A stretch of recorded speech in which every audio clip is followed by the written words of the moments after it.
morning, Keto and Wrestling, MT Wrestling Shoots family. MATTROISE here with another live stream tonight of Dark Side of the Ring, Season 7 TNA. What really happened to TNA? We're going to find out here tonight. Hope you guys are ready. Please allow me to be your eyes and ears for this broadcast, as I will play the audio as loud as I possibly can, so you can hear what's going on. And I will let you know what's going on too. During the commercial breaks, we will be talking about the show, and we're going to have a great time. What's up, Dro? Davidian, King L. Moxley. What's going on? The show is about to begin momentarily. And I'm looking forward to this season, and I'm amazed TNA has 3 episodes. So I wonder what happened. Why it needs 3 whole hours. I mean, should be interesting to say the very least. I guess a lot of things went down that we didn't know about. All right, so without further ado, let's begin Dark Side of the Ring, Season 7 TNA. Let's see what happened.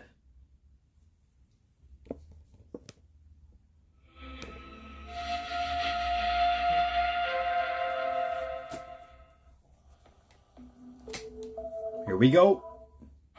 With the wrestling mainstream consolidated under a single company, only one man dared to challenge the status quo. I had the balls to step out at a time that I was young. Some people called me stupid, naive, the idiot. I've always called Jeff a carny with a heart of gold. Jeff Jarrett can sell you the glasses off your own face. Jeff Jarrett was the only person who could have pulled off doing a company in opposition to Vince McMahon.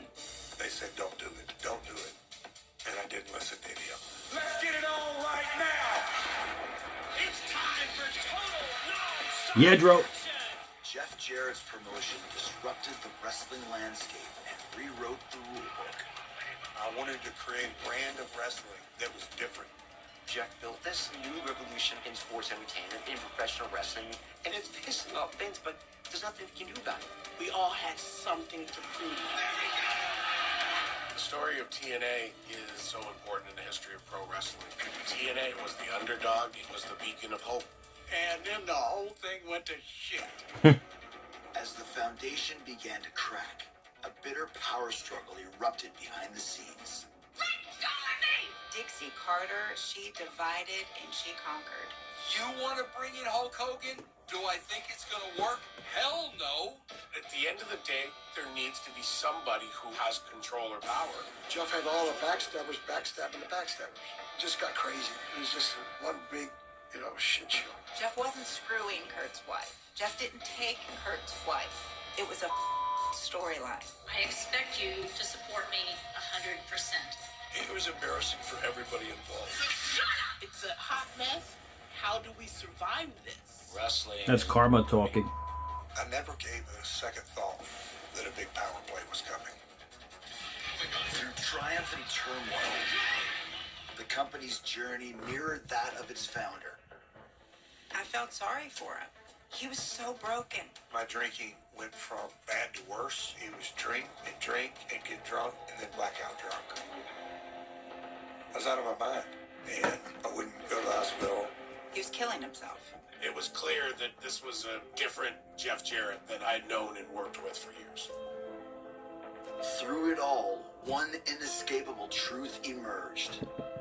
The story of TNA is the story of Jeff Jarrett because TNA is Jeff Jarrett. It's a story of perseverance. There's tons of lessons you can learn from Jeff Jarrett. Whether you are a success or whether you are That was a Tony failure, Khan. it all starts with the person on top. I get emotional thinking about some of the things that I've survived, but I think you can roll over and play dead and die a slow death, or you can get up and fight like hell.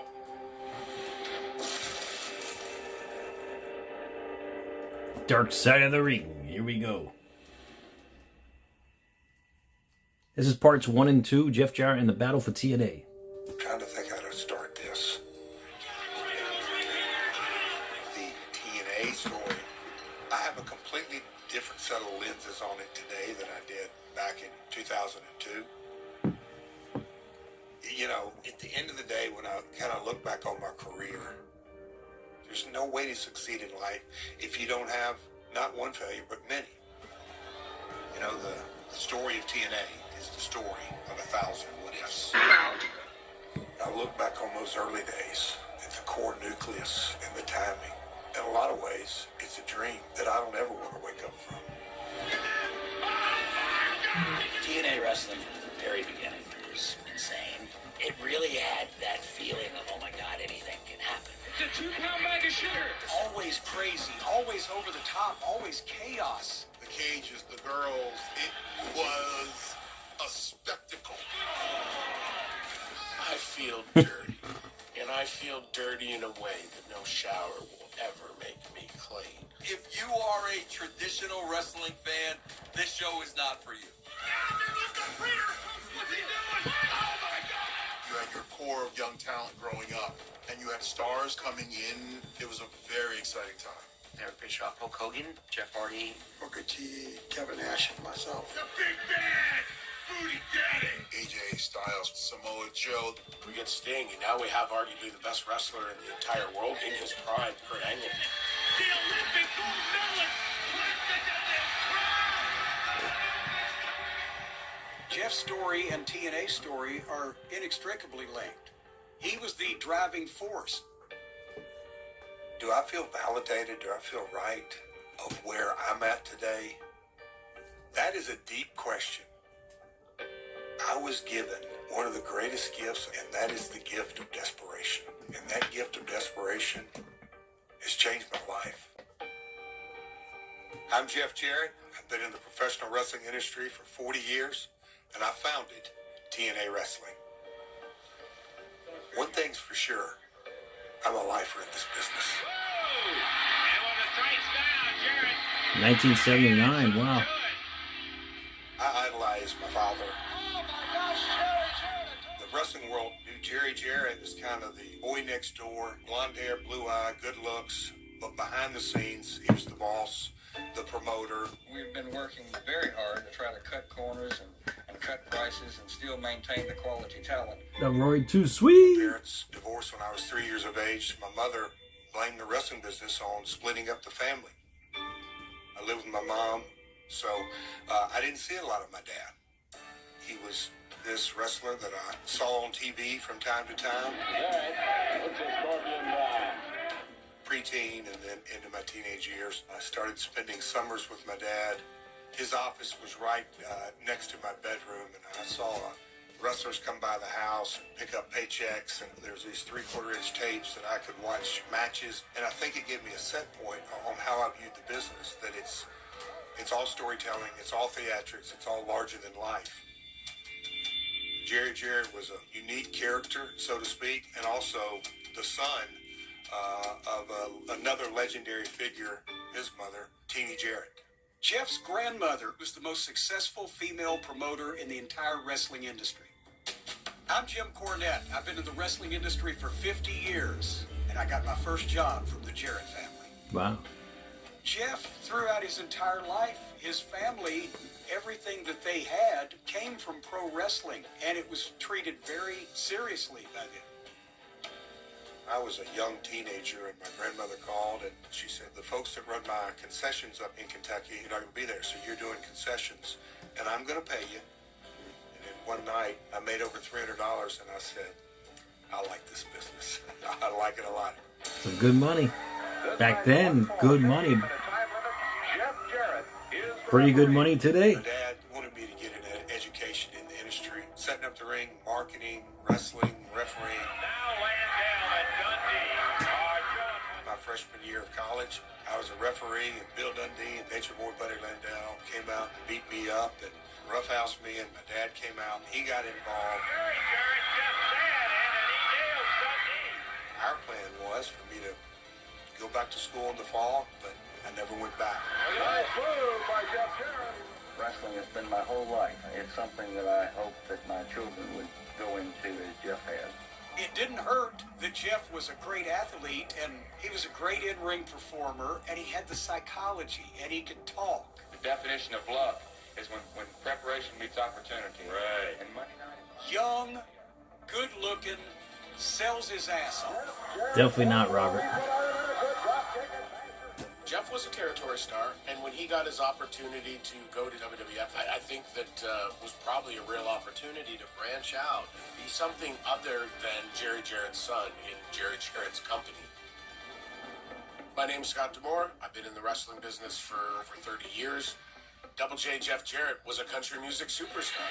Double J, Jeff Jarrett. You know, probably not the character that you ever look at and go, oh, wow, that's our future world champion. Yeah. Definitely a mid-carder.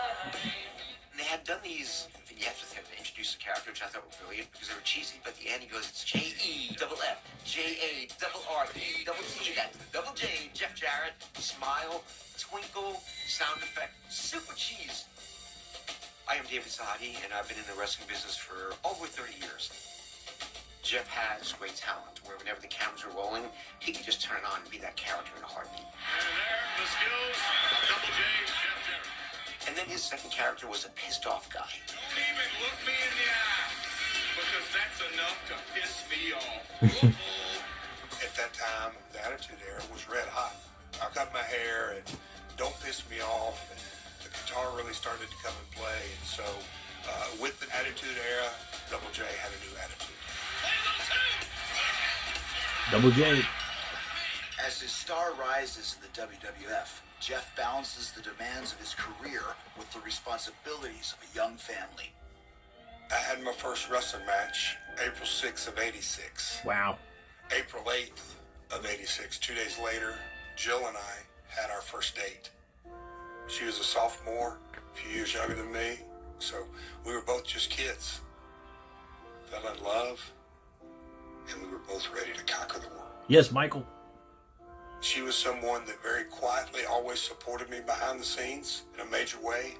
She never was around the wrestling business. It was kind of from maybe the old school mentality that I went off to work and she stayed home, and that was how she liked it. She had her first round of breast cancer in the late 90s, and so I stayed home to take care of our first daughter. It was just a real tough time. But she got better, and I went back on the road. And I was kind of right in the middle of it with Owen. And then Owen, he's a Canadian hero. Owen Hart. Owen's from Canada, Jeff Jarrett from right here in Tennessee. Our life experiences were very simple. Owen Hart was the son of a wrestling promoter, just like myself. We were both at our stage in life that, you know, young wives, new kids, our career. It's hard to describe unless you really are the son of a wrestling promoter. He was my best friend. They were a great tag team because they'd both been in the business and around the business since they were kids. Here we go now. These are off the ropes. And at that point, they'd given Owen the blue blazer gimmick. And he would fly into the ring for this big grand entrance. And that's why he ended up in a ceiling in Kemper Arena. Yep. Authorities in Kansas City are investigating the death of a professional wrestler in a spectacular stunt that went wrong last night. Owen Hart was being lowered by a cable into the ring. When he suddenly plunged, the audience had to be told it wasn't part of the show. There was no wrestling storyline. There was no angle. My best friend died in a work accident. Ladies and gentlemen, when you're doing live television, a lot of things can happen, and sometimes they are not good. The blue blazer, as we know, is Owen Hart, was going to make a very spectacular superhero-like entrance from the rafters, and something went terribly wrong here. All of a sudden, Owen's fallen. Owen's what? Owen fell. Owen's hurt. Owen's... He was coming down on a Dark Side of the Ring. Snapped, and he dropped, the newest episode. Jeff literally had to stand there and watch them wheel Owen out. First off, Owen Hart, I'm praying for you, buddy. No, it's brand new. It just aired now, Patriot. It's on Vice. Jeff was the next match. I don't know how he was able to pull off that match, seeing what happened, being there. Owen fell 82 feet to his death, and I was in the ring and walked through the crater that his body left. I have the unfortunate So ATF. responsibility to let everyone know that Owen Hart has died. That had to just tear your heart out. In this business, I guess you got a lot of acquaintances, but very few friends.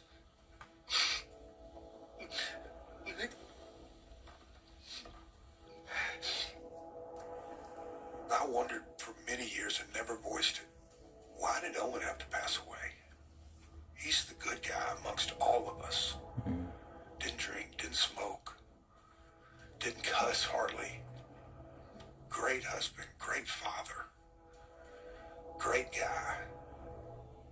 So, survivor's remorse. That's a long 17 hours. I Wow. think I never wanted to face losing him. But stuffing it and putting on an emotional mask that I'm here to go to work. Never take time to grieve. Never take time to be Jeff. In a lot of ways, that was the beginning of breaking me down. Really, Mox? Following the death of his friend Owen Hart, Jeff Jarrett grows frustrated with his role in the WWF. At the age that I was, I could wrestle all night, every night. So I was ready to go to work, but I wasn't a part of the main event group. Jeff didn't have the size, and he didn't have the over-the-top gimmick, like a Stone Cold Steve Austin or The Undertaker or something like that Vince saw as a main event level star. But at the same time, he was the Intercontinental Champion. However, Jeff's contract was coming to an end, and he had another option down south at the competition, WCW. So before he left the company, he was going to have to drop the Intercontinental title to China. China, let's finish this thing once and for all. I was owed about 3 or 4 months worth of money. Walking in the building that night, I knew I was never going to have any more leverage than before I dropped the belt. He walked around the building, and he came back. He said, I think I'm going to need $100,000. He wants 200. I knew that Vince wanted China to become champion, and he knew he owed me a payoff, and I just made it very clear. You don't have to pay me, and I don't have to wrestle. The ball's in your court. And Vince just nods at me, and I nod back at him, and we shook hands, left. Well, then Jeff walked around the building again, and then came back. And I said, well, what is there to lose? And so I asked for more money and considerably more. Jeff said, you know, I think I'm going to need $200,000. Yeah, 200,000.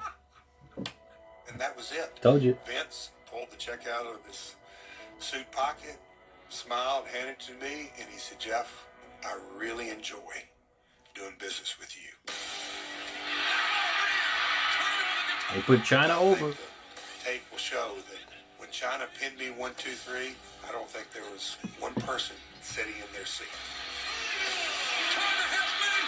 And then within 24 hours, I jumped from a WWF pay-per-view to a WCW Nitro. Yeah, right in WCW. Joining the WWF's biggest competitor, Jeff enters WCW already showing signs of decline, despite the recent arrival of a former colleague. I met Jeff Vince Jarrett Russo. when I was the head writer of Raw on WWF television. My name is Vince Russo, and I was the head writer, producer, and on-air talent for TNA Wrestling. When I was working at WCW, I put the belt on Jeff because Jeff was a great heel. Then, in a shock to the wrestling world, Vince McMahon purchases WCW. That's right.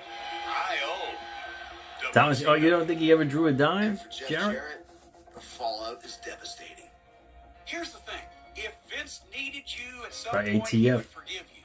If Vince didn't need you, he didn't need to forgive you. Well, there's Jeff Jarrett. He never forgave Jeff, and Vince fired Jeff on the air. How Jeff spells his name, That's J-E-F-F. Well, you know what? I would suspect that we'd spell it a different way after tonight. That would be capital G, double O, double N, double E. Gone. That was Vince's way of rubbing it in, because Vince doesn't want to just take you out. He wants to take you He out. fired him on the air. I didn't know that. And walk away while you're down the ground bleeding. Wow. Jeff Jarrett so famously walked out of WWE, and his career, it seemed like he would never return. My name is Matt Hardy. I am one half of the iconic tag team known as the Hardy Boys.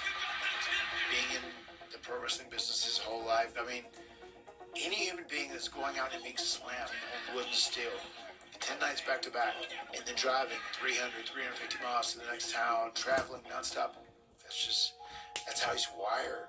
You know, we're cockroaches. You can't kill us off. You think you've killed us off, but you can't kill us off. Coming back home from... It is Sam the Luger, Thomas? Wow. I knew that I didn't know what was next. But I did have the blessing or the curse to understand that... Definitely Mox. If Vince buys the number 2, that wouldn't be good for him or the industry. So now, WCW was out of business. All the territories were gone. There's nothing else. There's a lot of wrestlers. Don't have anywhere to go. Everybody knew it was a monopoly, so it wasn't a good thing. I'm Scott Styles. I've known Jeff Jarrett for 40 years. Unless you're going to do independence or Japan, yeah, there's no other place to work. If Vince McMahon doesn't fire Jeff Jarrett on that last Nitro, Really, Thomas? there's no Wow. reason for Jeff to sit there and go, oh shit, there's no place for me to work. I better create one. I started a series of collective conversations with my father about, I want to start a promotion. And I knew that I wanted to tap into that country music audience, Midwest, Southeast, WCW footprint. I wanted to tap into the NASCAR fan base. I had a real understanding that I'm going all in, and the original seed money came straight from Jeff Jarrett's bank account and Jerry Jarrett's bank account. Together, Jeff and Jerry devise a bold new business model for a wrestling promotion. The Jarretts came up with this plan where they were going to provide a $9.99 a week pay-per-view. WWE was the only game in town at that point. Their pay-per-views were $40 or $50 a month. I'm the sinister minister, Father James Mitchell, and I was part of TNA Wrestling from the very first show. Wow. Jeff was just really savvy, just like his dad was. And he also knew every swerve and bullshit wrestling trick that the guys tried to play on promoters. Wednesday night Before they pay-per-views, can make okay. their promotion a reality, the Jarretts must find an investor willing to back their vision. Drove down to Birmingham, Alabama to meet with a guy named Richard Scrushy. He was CEO of Health South, top 5 organization in the world. I knew Richard personally, but I was ready to present to him as a businessman. I had my presentation, and he said, as crazy as it may sound, I think we can do something here. And he said, how much you need? I was elated. And once you clear that hurdle, you go, Hey, Big oh, we Andy. thought that was the hard part. What's going on? How you feeling? With the money secured and the concept in place, only one thing remains: a name. What's going on? Forming this plan, I said, what's the name of our company? We're coming off the Attitude Era. I also knew that on pay-per-view, we don't have to worry about TV 14. We can definitely push the envelope. I wanted something in the branding of the name to make a difference. Something showbiz. Something wrestling. Something to jumpstart what's going on. Something with alliance or association. Something that was an alternative, something to differentiate yourself from the competition. Something that's crazy. Let me make this clear to everybody watching at home. It came from me. Tits and ass. Vince Russo taking credit for this. TNA sheets and tits and ass. What kind of pornography are you involved in? Total, non-stop action. You know, that's different. It says exactly what it is. Okay, now it's time to go to work. But the problem was, there definitely was a lot of people backstage thinking, this is doomed to failure. We'll get 1 or 2 shows out of it. This is just going to blow up in the face. Yeah, that's funny. Want to talk about TNA? I got your total nonstop action right here, baby. On June Right, 19th, this wow. 2002, total nonstop Wow, action this is no debuts commercials. This live is on great. pay-per-view, turning the Jarrett's dream into reality. It was the first show that I'd ever been the boss, the executive producer. I knew a lot was riding on the line. There was a manic energy backstage. Right before they're about to go on the air, the ring broke. Oh. But they weren't sure they were going to be able to put it back together. There were people running around saying, we're doomed. And oh my God, it's time to back up and go He home. should, Rory. The ring Russo. literally got put back together as we were coming on the air. When I think about it, it's crazy. It's all about total non-stop action.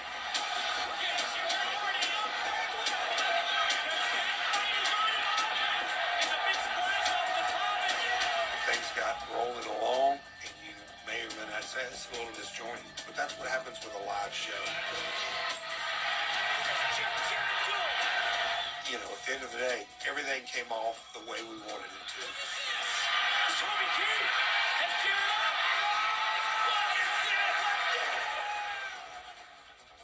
After the first show, it was a real education for my father and myself, knowing the grind and knowing that you have to keep the show going.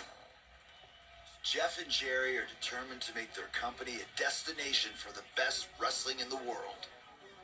We wanted to have the traditional heavyweights with the NWA title and wanted to have the WCW/NWA footprint. And I was a huge fan of Absolutely, Mark. wrestling, European wrestling, Japanese wrestling. There was a crop of young, independent talent that could do things that heavyweights couldn't. And so I wanted to brand it that way. And that was the X Division. Can't talk about TNA without talking about AJ Styles. He was, from the very first show, he was the guy pegged to be the future, and AJ was Really, super Rory? talented. Though TNA gets off to a promising start, questions remain about its staying power. You have to be a survivor in professional wrestling. There's too many things that try to go against you, try to cut through a business. I knew that when TNA first started that it wasn't going to be a competition to the WWE, but it was going to be an alternative. And there's money to be made and glory to be had in that. Determined to make TNA a true competitor, Jeff brings in a polarizing figure from his past. In time, the move will spark a conflict pitting father against son. Jeff said to me, Vince, I need you to write my TV. It was a no-brainer, and I went to work for Jeff. Next week, it's a new day. I knew that we weren't going to ever succeed if we didn't try different things. My vision for TNA was to be just anything goes. There are no rules. This was going to basically be an adult version of Glow. Ladies of wrestling. With just crazy, crazy characters. Whatever we wanted to do, nothing like the WWE. There was a tag team called the Johnsons. The Johnsons? Which was supposed to be a pair of penises that wrestled. Operation Sex begins now. Go do your business. I was working in WWE at the time, and Vince McMahon was curious. We all were. And we watched a couple of shows, and there was a scene with them that was in a trash can, having fun with himself. What do you think? I'm spanking my monkey? Hey, little girl, how would you like to have a little porridge? Those are some of the things that my dad would just want to pull his hair out. Like, it was so over the top for him that he's like, we're never going to recover from that. I wanted to masturbate in the trash can, and Jarrett wanted to do 1970 USWA. Here we are on pay-per-view. We're supposed to be different. No holds barred. We were on two completely different pages. The guy just pulled out a pew-pew.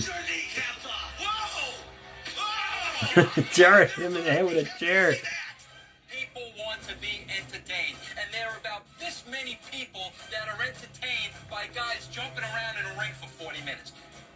the existence of Vince Russo and the way he talked about professional wrestling was insulting and offensive to Jerry Jarrett on a personal level.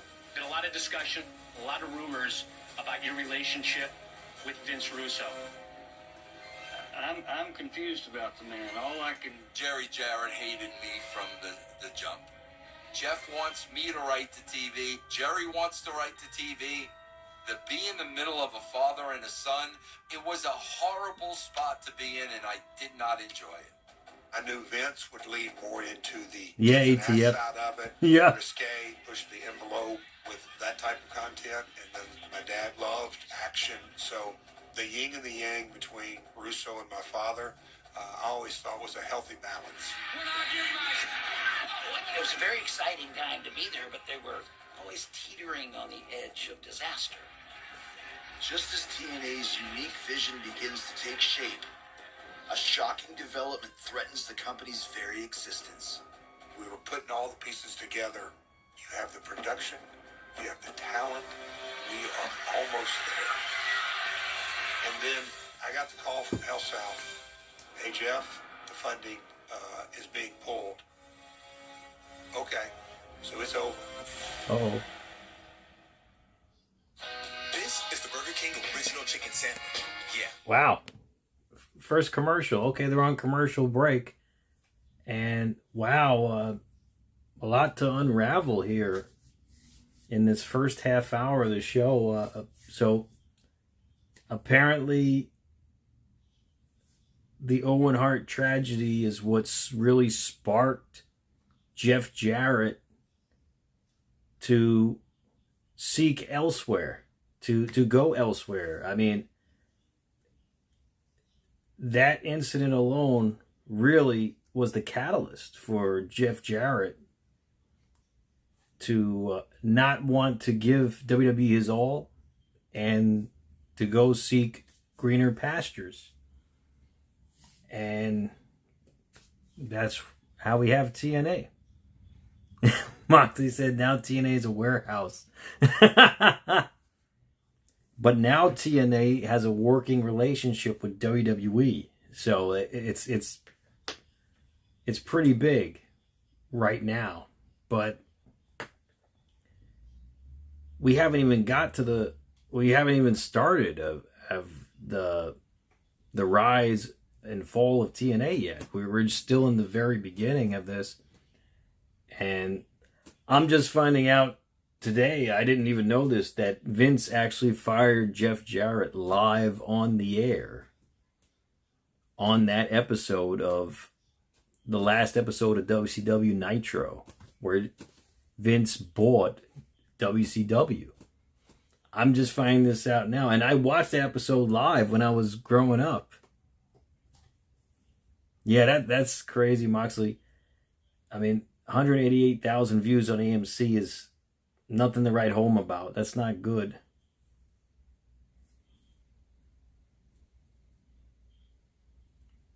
Yeah, Jarrett, he's no longer with TNA, right? So TNA, they must have changed ownership like dozens of times. Like,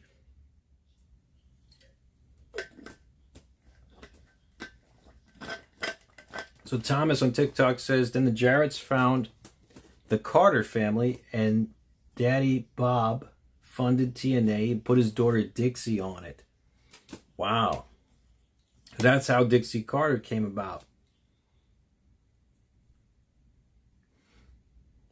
So that's interesting. I kind of knew some portion of that, but I thought the money came from Dixie Carter, so it came from her father then. Wow. Shauna, thanks for the follow.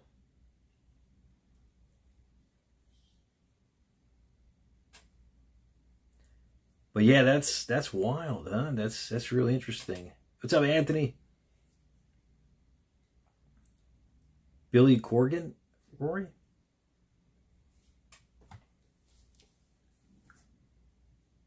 So there's a lot to unravel here with TNA. I could see why they needed 3 hours. We're a half hour down and we haven't even scratched the surface yet.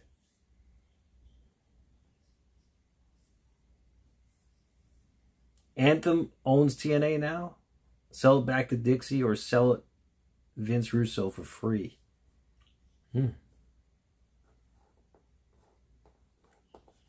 I think we're back. Just weeks after its launch, Oh, okay, Thomas. TNA is rocked by a scandal no one could have anticipated. Scrooge's world first What's up, Rosie? last March when one of his chief financial officers went to federal prosecutors and confessed that Health South, at Scrooge's express direction, had been overstating its profits hugely for years. I got into the office at 9:30 in the morning after Wednesday night show, and I'll never forget it. On speakerphone, and Health South said, Jeff, Richard's got bigger issues to worry about, and so we're going to quit the funding. There was an eerie silence. What about the line of credit? It's pulled. Are you going to fund last night's show? No. Okay. It made front page news, and it was a crazy time. So I knew that I had a massive amount of work in front of me with a very short time frame. There was no more money in the account, and so I started making calls. I went out with Jeff, and he'd been drinking a little bit. Then he broke the news to me about Health South. And I know that's why he was drinking. Jeff was very distraught. Jeff was very depressed. I was going to all my vendors and contractors to let them know that, hey, my funding's been pulled, but I'm going to go find money. But if you want to jump off this train now, I completely understand. One of those contractors is Dixie Carter, president of a public relations agency hired by TNA. Dixie Carter told him he needs to have a conversation with her parents. He had no idea who her parents were and what they were worth. Her father was the owner and chairman of Panda Energy International. If you're like Moxley, you were just saying that Panda. Is Bob Carter and what is Panda Energy? Come to find out he's a multi-millionaire in Texas. Next thing you know, me and my father are headed to Dallas to meet with Dixie's father, and so he wanted to take a look at this potential investment. If I won the Powerball lottery for $50 billion, I would not start a pro wrestling company under any circumstances. It is a pain in the ass. We go into our presentation, have the conversation. Bob Carter looked at me. Jeff, how much of your money do you have in Well, definitely, Rory. And I told him. And he said, okay, we've got the private plane for y'all. We're going to take y'all back to Nashville, but we think we can do some business here. Oh, yeah, Rory, yeah. The beginning of the Carter-Jarrett relationship. Sounds like RFK. That was just an absolute gift. Is that Mitchell? That was James Mitchell. Keep this company going. He's the smartest one, right, Thomas? Still in business. What's up, Ethan? Jacob, I'm not sure yet. I gotta see. In 2005, TNA secures its biggest opportunity yet, a national television deal for its flagship show. Hey, thanks for the heart meat. By Thanks, the Ethan. time TNA got to Spike TV, they had a strong roster. They had great production, and they had a very loyal, rabid fan 100 days. Thanks, bro. Thanks, Ethan. We started on a 1-hour show off Prime, so that's Saturday nights at 11 Eastern. The numbers we did were fantastic, and we were getting traction and really truly becoming an alternative to the WWE.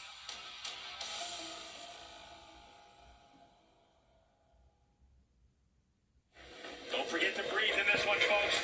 And away we go. All right, they're on commercial break again now. So yeah, that's interesting. So they, yeah, I mean, once you get a television deal, it looks like you're pretty set. You know, when you get that, they got on Spike,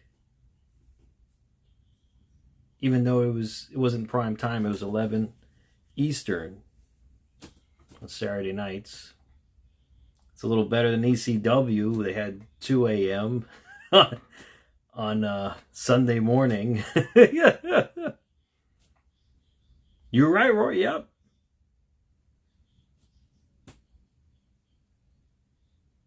Oh, Eric Young. Yeah, he sounds like that too. You're right, Moxie. But that wasn't Eric Young. It's James Mitchell. The manager. But yeah, that's interesting. It's so they got a television deal. I mean, I remember watching TNA when they got on Spike, and they were good. They were really good. And also, I remember growing up watching ECW at 2 a.m. on Sunday morning with my brother Johnny Boots, and we used to look forward to that hour every week at 2 a.m. That was a good show, ECW.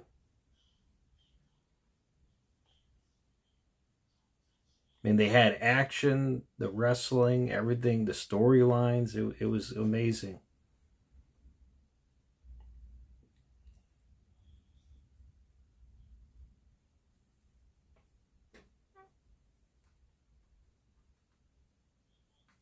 Yeah, Roy, weekly pay-per-views, right? Yeah, that's for $9.99. They mentioned that earlier. Thomas on TikTok mentioned that too. Yeah, those I honestly don't remember those. For some reason, I wasn't watching at that time. For some reason, but I remember watching it when they went on Spike TV. I remember that.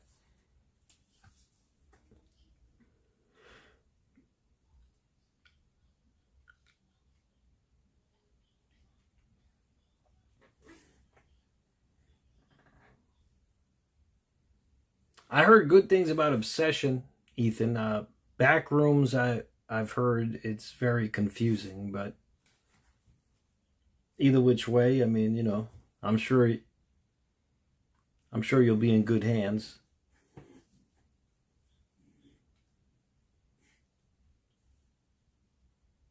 But yeah, it's wild what transpired in TNA. It's crazy. I mean, one of my most infamous moments that I remember from TNA is when Jeff Hardy had that incident with Sting at that pay-per-view. It's a hit on Spike TV. All right, we're back. Turns a profit. Jeff Jarrett's company continues to innovate. With the surgence of the UFC and the Octagon, I really wanted the six-sided ring. The six-sided ring, that was what was so unique about TNA in the early days. My name is Jeffrey Nero Hardy, and I'm a professional wrestler, and I've known Jeff Jarrett for at least 30 years. When I went to TNA for the first time, I walked with Jeff to the curtain and looked out there, and it was my first time seeing John Good, Victory Road, 2011, that's right. Man, it looks like the future. I wanted to give a more sports-oriented feel as opposed to entertainment-oriented. The six-sided ring became part of TNA's identity. I'm Vila Brown, professional wrestler for over 30 years, and I was a producer/agent for TNA Wrestling. A lot of the fans had hoped Randy, yeah. to TNA's identity. Jeff Jarrett. And part of that identity was the ring, was the look, was the above-the-rope wrestling technique. You know, AJ Styles diving over the top rope, Christopher Daniels moonsaulting over top of whatever, either Skipper tightrope walking on top of the cage. But even as TNA's fortunes improve, fan criticism of its top star becomes increasingly difficult. Wow, Roy, that's awesome. Lockdown 2007. Is there an argument to be made that Jeff Jarrett shouldn't have held the title for 1,000+ days? Absolutely. Jeff Jarrett was not one of the favorites of the fans. They thought that somebody else should be put in that spot. But I mean, I don't think Jeff ever sat there going, hey, I'm doing this because it's for me. The last thing you want to do business-wise is put the title on somebody you can't trust.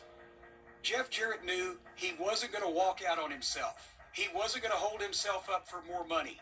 TNA was his baby. He had to get it started, and he had to get it to the point where it was flying on its own. Despite the success, trouble is brewing behind the scenes as Jarrett's Oh, really, Will? I remember that too, actually. 2004. Disillusioned with both the company and his son. My dad came to a point in his life that me and him were not going to be seeing eye to eye on anything by any stretch of the imagination. The worst struggle I've ever had in my life. Emotionally and personally with Jeff, and then it just became a living hell when I had to deal with the Carters. After 60 years of That was Jerry Jarrett. no one was going to tell my father how to run a wrestling company. He felt his legacy was being tarnished. He was sour on the Carters. He was sour on me. He was sour on Russo. He was sour on so many things. And he became bitter. The tension built, and rightly so. The financial component of it. The Carter family, them feeling pressure. It was never outright said, but kind of implied that Panda was a little stressed, wanted to see a little daylight. And my father came to me a couple of times, and he's like, son, we got to get out. This isn't going right. The Carters are not treating us right. To get out of his contract with TNA, Jerry engineers a scandal, hoping it will get him fired. Jerry Jarrett told me I don't want to do this anymore. He had a connection with this Russian guy who had a big background. And instead of taking him to TNA, he was seen in the WWF office. Picture was taken with Jerry Jarrett and the guy there in front of the WWE logo, and I'm sure that was contrived by Vince. It's being positioned as high treason. Because you clicked on WWE.com, and the first thing you see is Jerry. You know, like I didn't see Jerry at TNA again after that. I was surprised. My father, he knew what he was doing. Dad, I think we need to take a little break. And we hung up the phone and didn't talk for several years. Wow. I'm well aware of my character defects. I'm well aware of my upbringing and how I process things and the transactional nature that I was raised in. My mom was very transactional. My dad was very transactional. I was estranged from my mother. Now I was estranged from my father. It really hurt me. Oh, there's Jeff's father, Jerry Jarrett.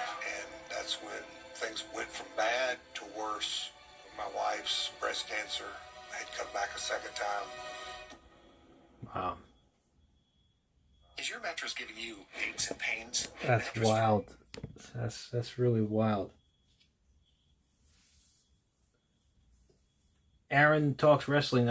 Brawl for All? They did a Brawl for All episode in season 3, I believe.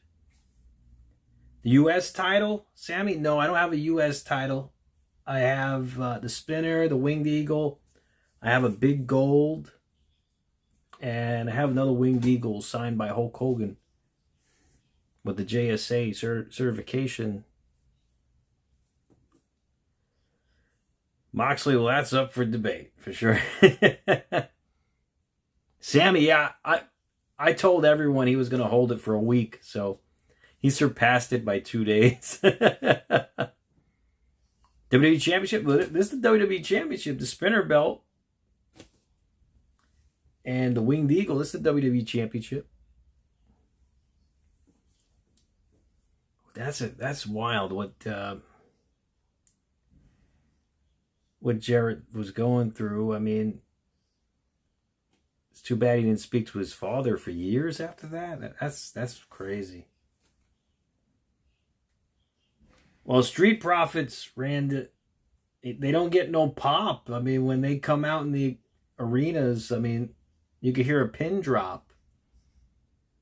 I mean, the fans they don't really react to them too much, you know, like Lance Cade, a dark side about Lance Cade, Aaron. That would be interesting. We had the Dark Side of the Ring executive producer on my live stream on YouTube back in season 2, and they took a bunch of our ideas for season 3 and moving forward. Like Rory, he recommended the plane ride from hell, and they took his idea.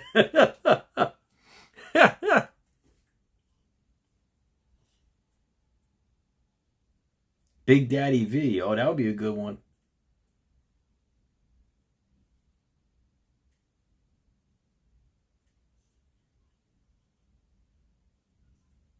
Really, Roy? Oh, they were awful when you worked for TNA's Street Team for Lockdown 2007 organization.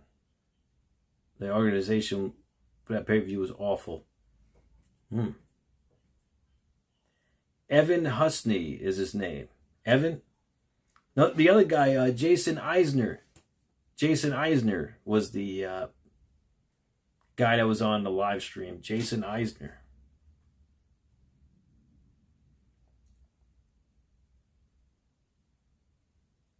But yeah, he took all of our ideas. Especially your ideas, Roy. He took all of them and made a whole season out of it.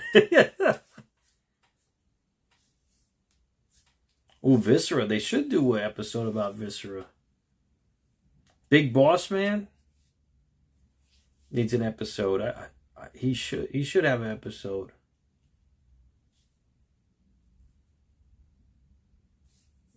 Evan too, right?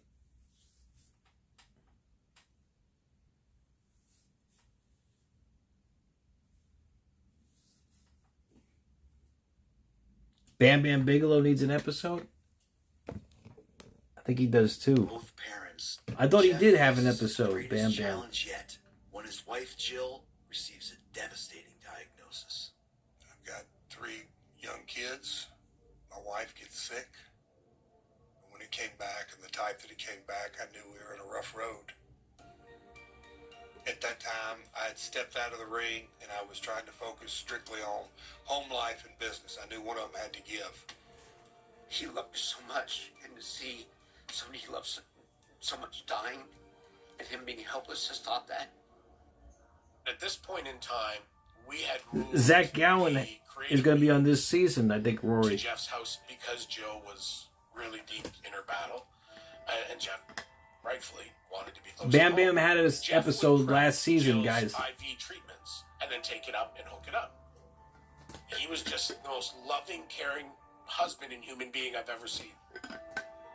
Jill was really sick, and Taylor Swift lived right around the corner, and she got word that my girls liked her music, and she said that she would come over and play a few songs for them. One thing led to another, and Taylor played for a few hours.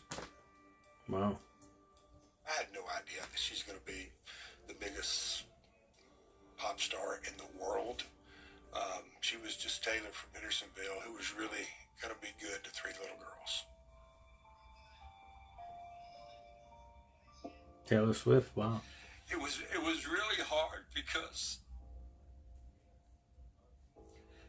I hadn't seen her in a while.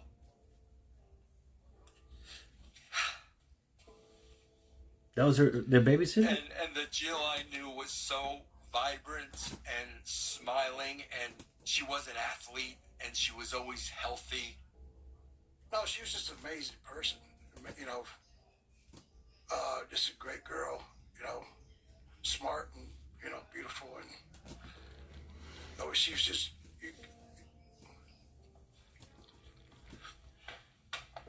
Scott Steiner.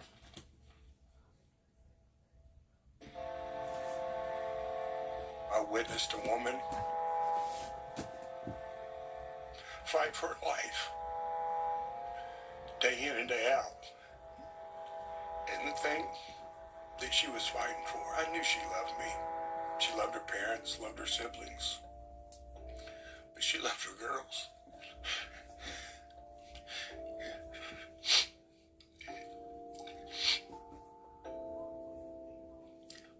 And that's what she'd cry out at night.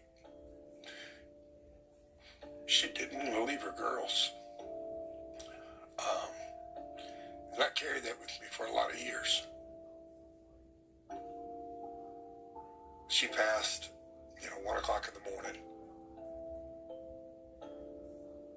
walked down to the dock by myself to kind of gather my thoughts. And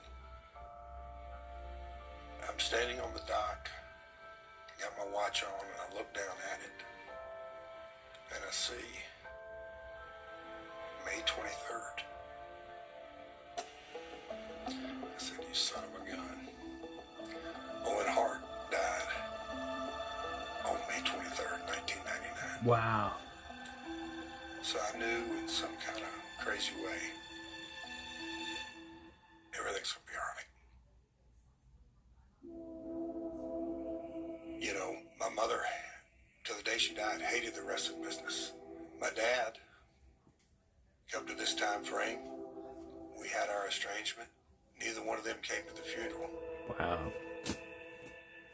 When Jill died, we were at the funeral. Jerry wasn't. And they were in Hendersonville. It was literally 5 miles from Jerry's house. Jerry Jarrett was one of the great wrestling promoters of all time, but Jerry Jarrett was not a perfect person.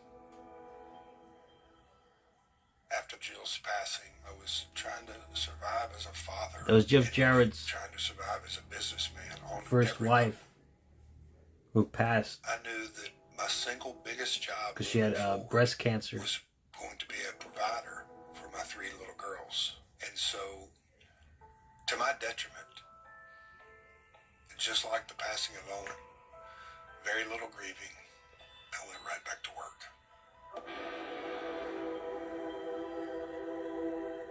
This Thursday, and every Thursday, is Total Action Thursday on AMC. Oh, they're showing TNA now. The modern day TNA. The stakes couldn't be higher. TNA Thursday Night Impact, Thursdays at 9 on AMC and streaming on AMC Plus. Okay. Yeah. Well, John, Double J, he came back to WWE a few years ago to do something. I forgot what he was doing, but he came back a few times, I believe. Top 4 episodes of all time for Dark Side of the Ring. Oh, that's a good one. There were 6 seasons. Top 4 episodes. That's a good one.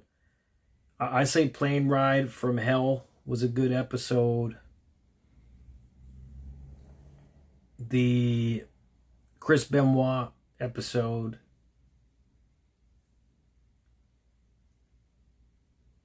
The Owen Hart episode. And if I had to choose one more, I'd say Brian Pillman. Those are my top 4 episodes. And meaning there was just a lot to unpack in those episodes. It was just a lot.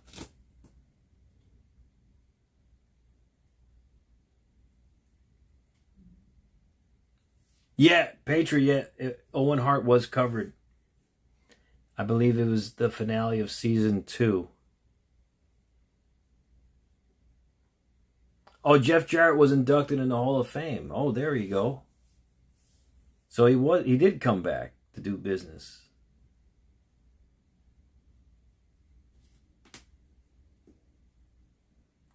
They do. Yeah, Davey Boy Smith, they should do a British Bulldog episode. They did a Dynamite Kid, I believe, and that was another good episode, Jimmy Snuka. It was messed up, but it was a good episode. Pretty controversial, too. I mean,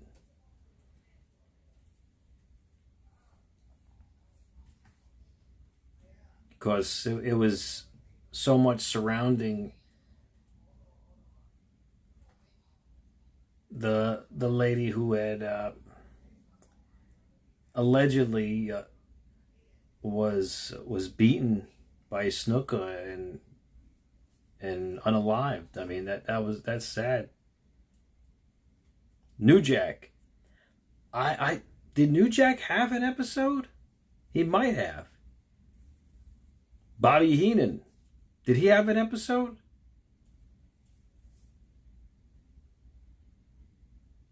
Yeah, I think New Jack did have an episode.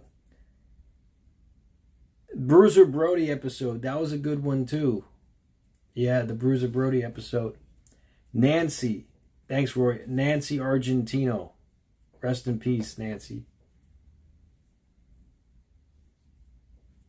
Yeah, I saw every Dark Side of the Ring episode. I've seen every single one.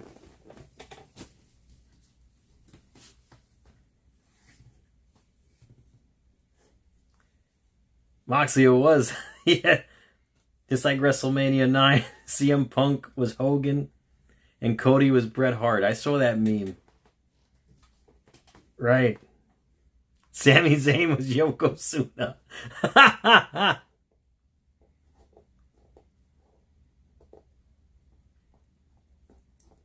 ATF. Well, it's been several years. That's why ATF. It's been several years. A Scott Hall episode. I don't know if they did a Scott Hall. Did they do a Scott Hall episode?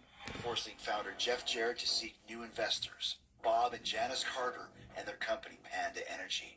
But the deal comes with one small catch. I told them about Andre the Giant. They haven't done it yet. Dixie Carter. Dixie Carter was the president of TNA when I joined. You know, the daughter of Bob Carter. When Panda came along, they took majority, and they took financial control. And I understood that. I had a decision. Do I want to stay alive, or do I want 100% of nothing? So Dixie was named more or less as a figurehead president. She was kind of the face of her father's investment. But I was still the single largest shareholder in the company when they came home. I had the most to gain or lose in all decisions. Dixie was a very charming Southern belle. Super warm and... Oh, Mean Gene. That would be a good episode. Mean Gene. About pro wrestling. So there was a lot of chatter that the Jarretts had found themselves... Or Fink. Howard Finkel. The money mark is the person who is such a fan or so easily swayed they will put up all their money just to be involved in this. Did Dixie know wrestling? No. But she showed up every day in that office. She tried to get involved. She tried to learn. You know, in my position, it's my responsibility. Really, it's my duty to keep people focused and motivated. As long as she stays out of the way and signs the checks and lets the professionals handle the wrestling, everything will be fine. The way I look at it, people that want a TNA to survive and thrive, they should be happy that it stayed afloat because her family invested in it. At the end of the day, what does the business do? We come here to make money. The promotion always comes first. We wanted to continue to grow as fast as we could, and we were doing exactly that. Oh, okay, ATF. Scott Hall never had a dedicated episode. They should have. The right talent, the right network, the right time slot.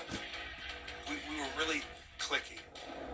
But then, when I heard that Kurt Angle was going to be available, I said, if we can get him, TNA would really, really grow to another level.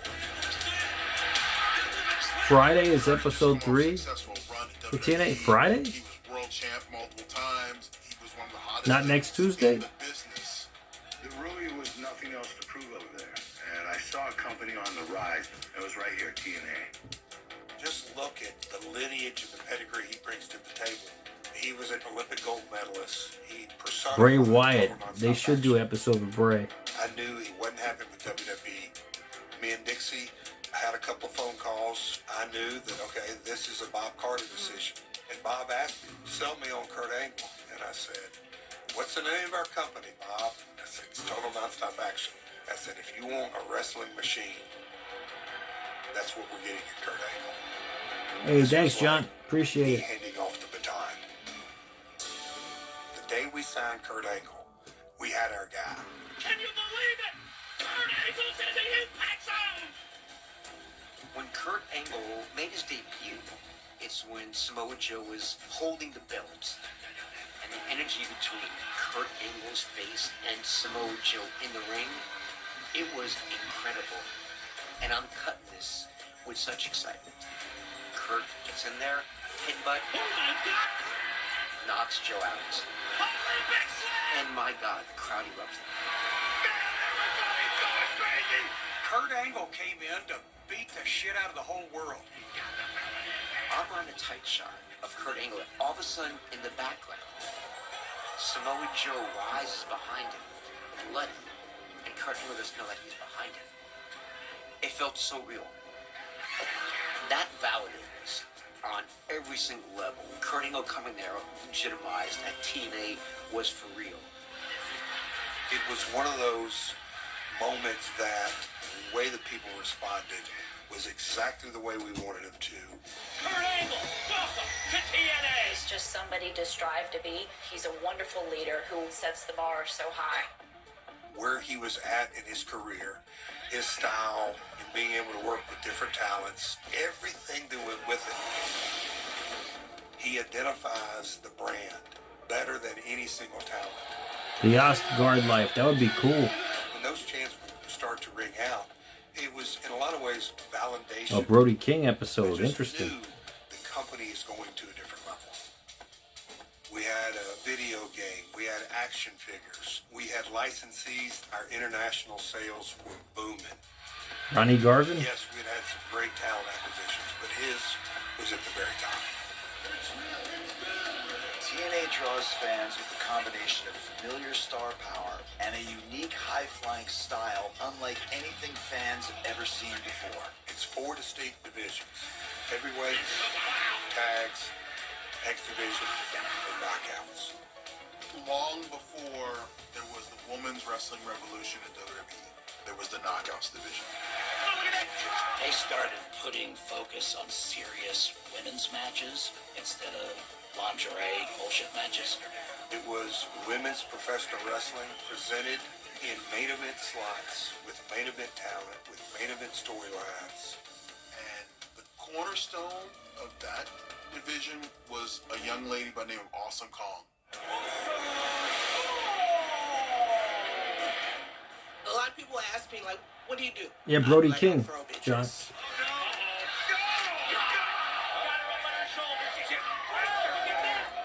This is karma. That's what I do. I pick bitches up and I throw. My name is Kia Stevens. You know me as Awesome Kong. When I got hired to TNA, I felt like I was home. Yeah, Brody Lee. I want to dedicate myself and my skills to make Each one of those divisions is important and has stars, and it did. this perfect storm of magic was happening, and that six-sided ring was ours. It represented us. It was our thing. Jeff called me. They're going to expand it into a 2-hour show. We're going to need some more producers. I said, okay, I'll do it. We can do this, right? One more time for me, TNA. They put all the pieces together in the right place and started to have a vision. The ratings were doing pretty well. TNA became a viable number 2 in the country. TNA. Outwardly, everything's going right, but inwardly, in my personal life, it was just a real tough time. I lost my wife to breast cancer. I don't know if it's the paradoxical side, the dichotomy in that my personal life at times has really hit some real bottoms, and my professional had some real peaks, and vice versa. I had a responsibility to take care of myself and my family, but also knew my entire life I knew how to put on a mask. And so for me to survive emotionally, I'm here to go to work. That's what I'm here to do. Wrestling's like showbiz. If you get something and you lose it, you're afraid you can't get it back. You gotta remember, his money was on the line too, so he had to keep the train rolling. Johnny, we know Ric Flair's story. But suppressing. He was just trying to keep the team believing, keep us running through those walls for Jeff, and we did. Huh? When you're in charge of a television production, What? There's no off season, there's no off days, except in this case, it can't be healthy. All right, hold on a second, guys. The grieving process, the grief is always Be there, right back. whether you know it or not. In a lot of ways, I look at the industry What do you want? and know that it's the one thing that's always been there for me. I never gave it a second thought that a big power play was coming. this business, you know, they say that fame changes folks. The real reality is fame doesn't change folks, it reveals folks. As the ratings continue to go up and Dixie's title of president of TNA Entertainment grew, she wanted more. I had a video game call, and one of the guys on the call said, "Hey Jeff, I don't think you have to win this call. Dixie told us that she'll take your place." She did. I hung up that call. I knew Dixie had her strategy. What is it about the Burger King original chicken sandwich? It starts with the bite, crispy, minty, juicy, perfectly seasoned, unmistakable. No clothes.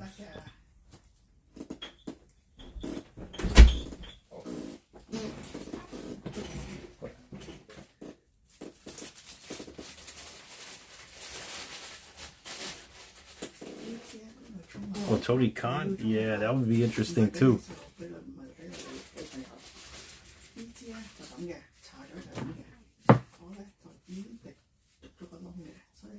Yeah, Ric Flair, he was roasted in that plane ride from Hell episode.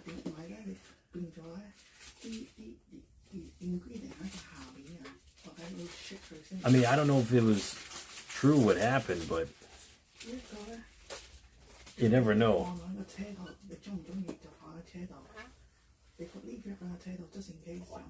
You think that flight attendant was telling the truth?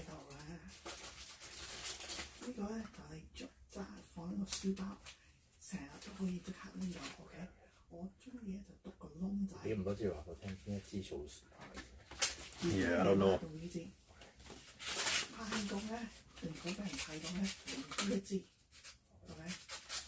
But I know Kurt Angle, they used to call him Perk Angle back then in TNA. For whatever reason, I don't know.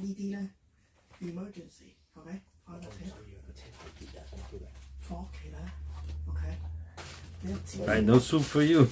That's right.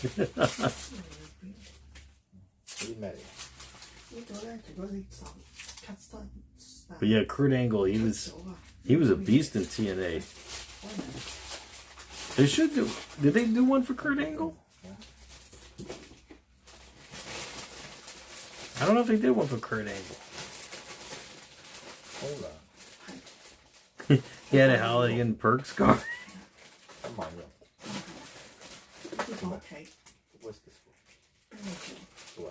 But apparently he doesn't like it when you call him Perk Angle. Yeah, John, that's why they call him Perk Angle. Because he was on another level in TNA. Kurt.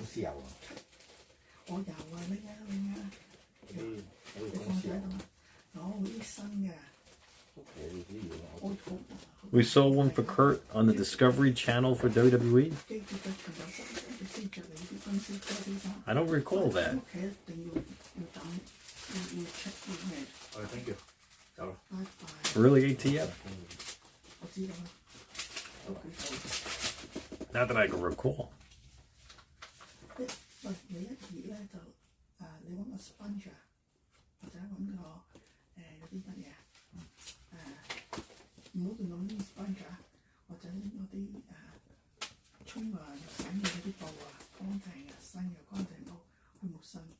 Hands of Stone, Ronnie Garvin.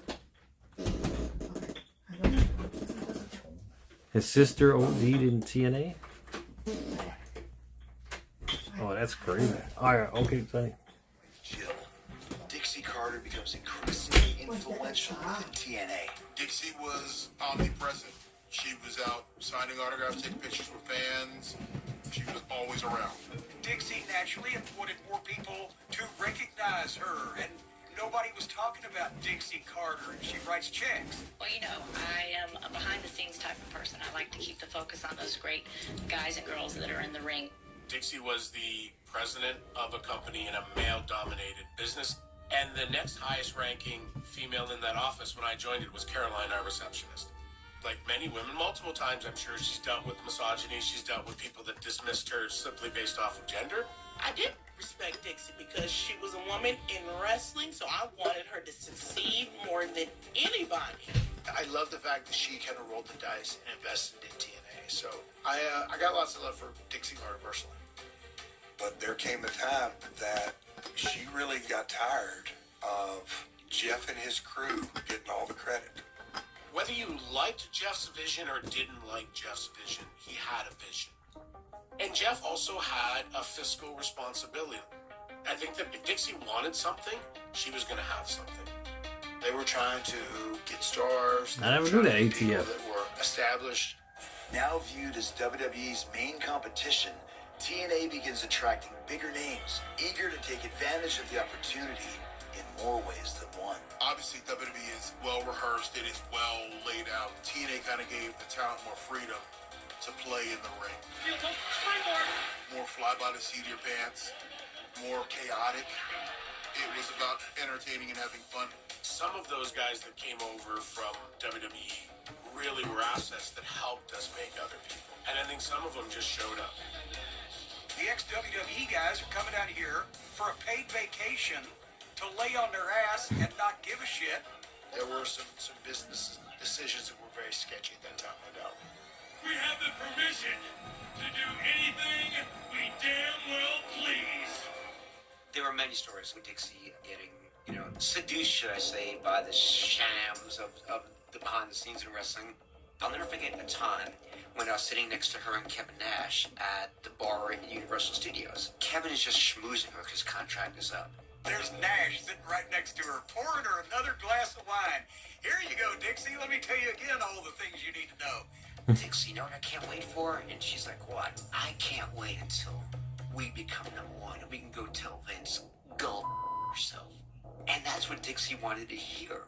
They all, in their own ways, buttered her up, took advantage of her, whatever the case. Everybody in pro wrestling behind the scenes is working somebody else. There is no sincerity for the most part. She's swimming with carny sharks, and she's doused herself in blood before she got in the water. As Dixie Carter Carny focuses sharks. her attention on high-profile stars, the wrestlers who built TNA begin to feel overlooked. I do think they reached a point in time with bringing in so many ex-WWE guys that it certainly didn't help them morale backstage. And it kind of felt like she didn't appreciate her homegrown talent.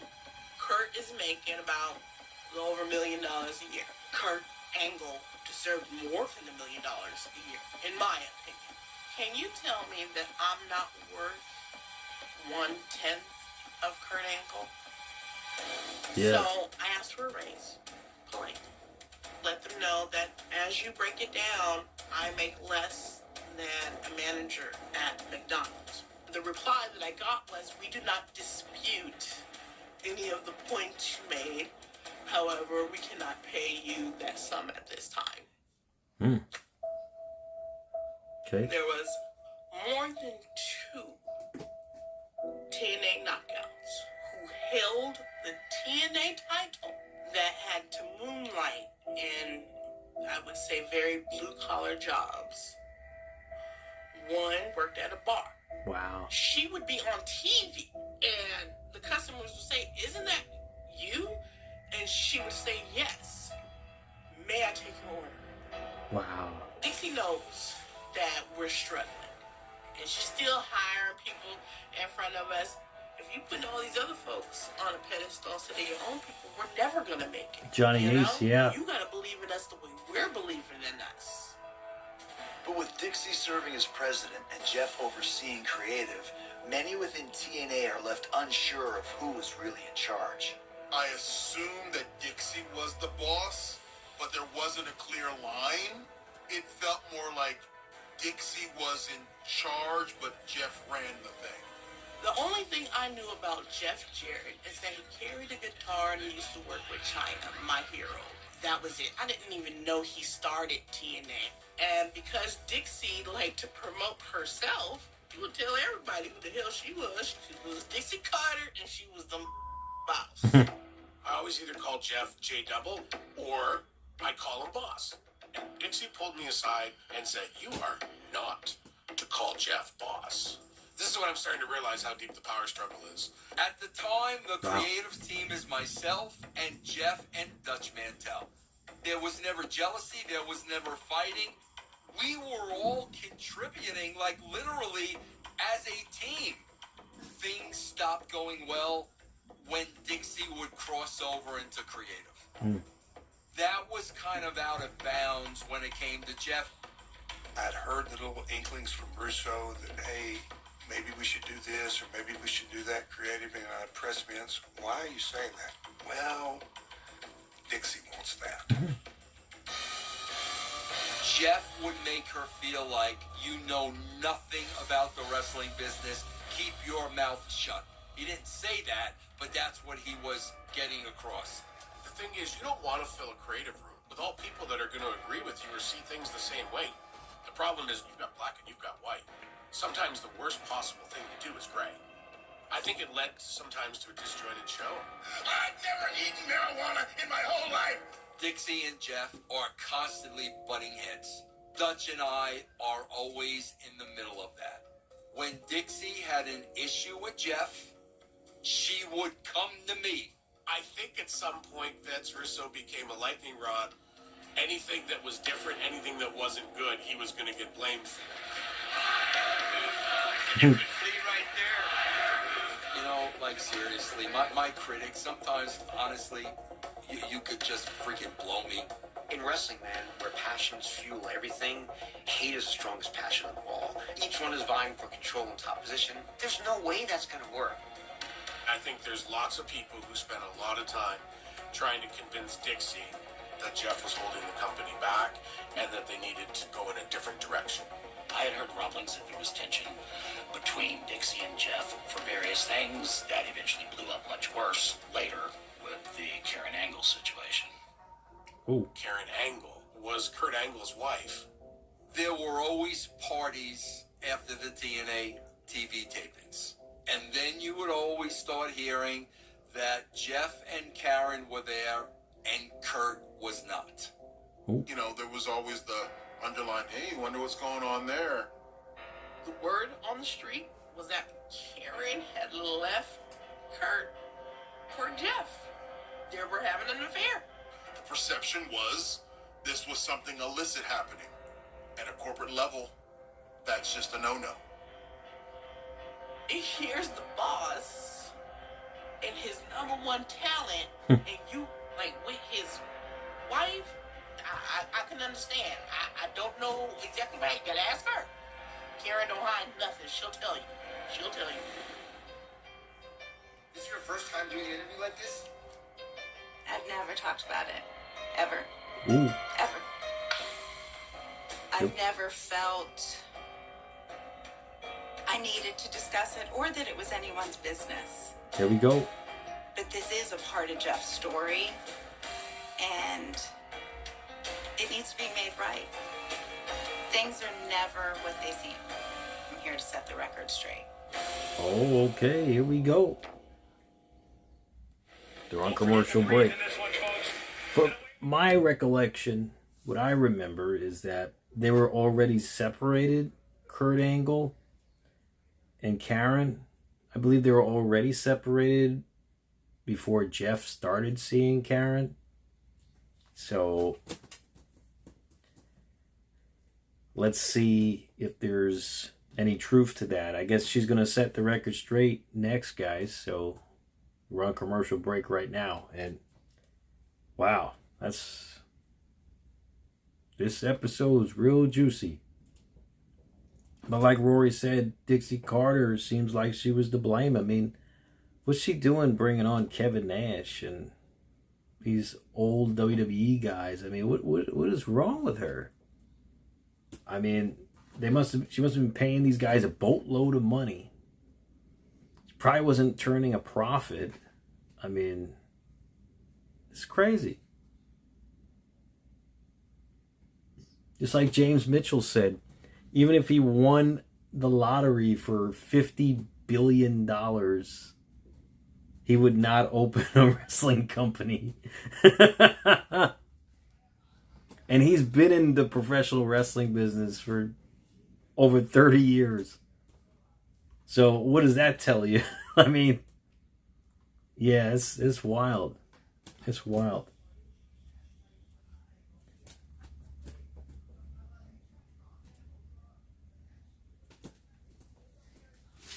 I mean, I go to an indie show every couple months. It's a women's wrestling indie show. Rising Stars Women's Wrestling. It's pretty cool, but I don't know how much these guys are making. I mean, these wrestlers, they're probably not making that much money. I mean, sure, they put on good shows and they're doing it for the love of the business, but at the end of the day, yeah, I mean, it's a lot of work. I mean, you gotta love it. If you're gonna be a professional wrestler, you gotta love it. Rockin' Wrestling for Saturday mornings. ATF, yes, I do. In fact, my original YouTube channel is called Keto and Wrestling, based off of Rockin' Wrestling. In fact, my whole logo on Keto and Wrestling is similar to Rockin' Wrestling.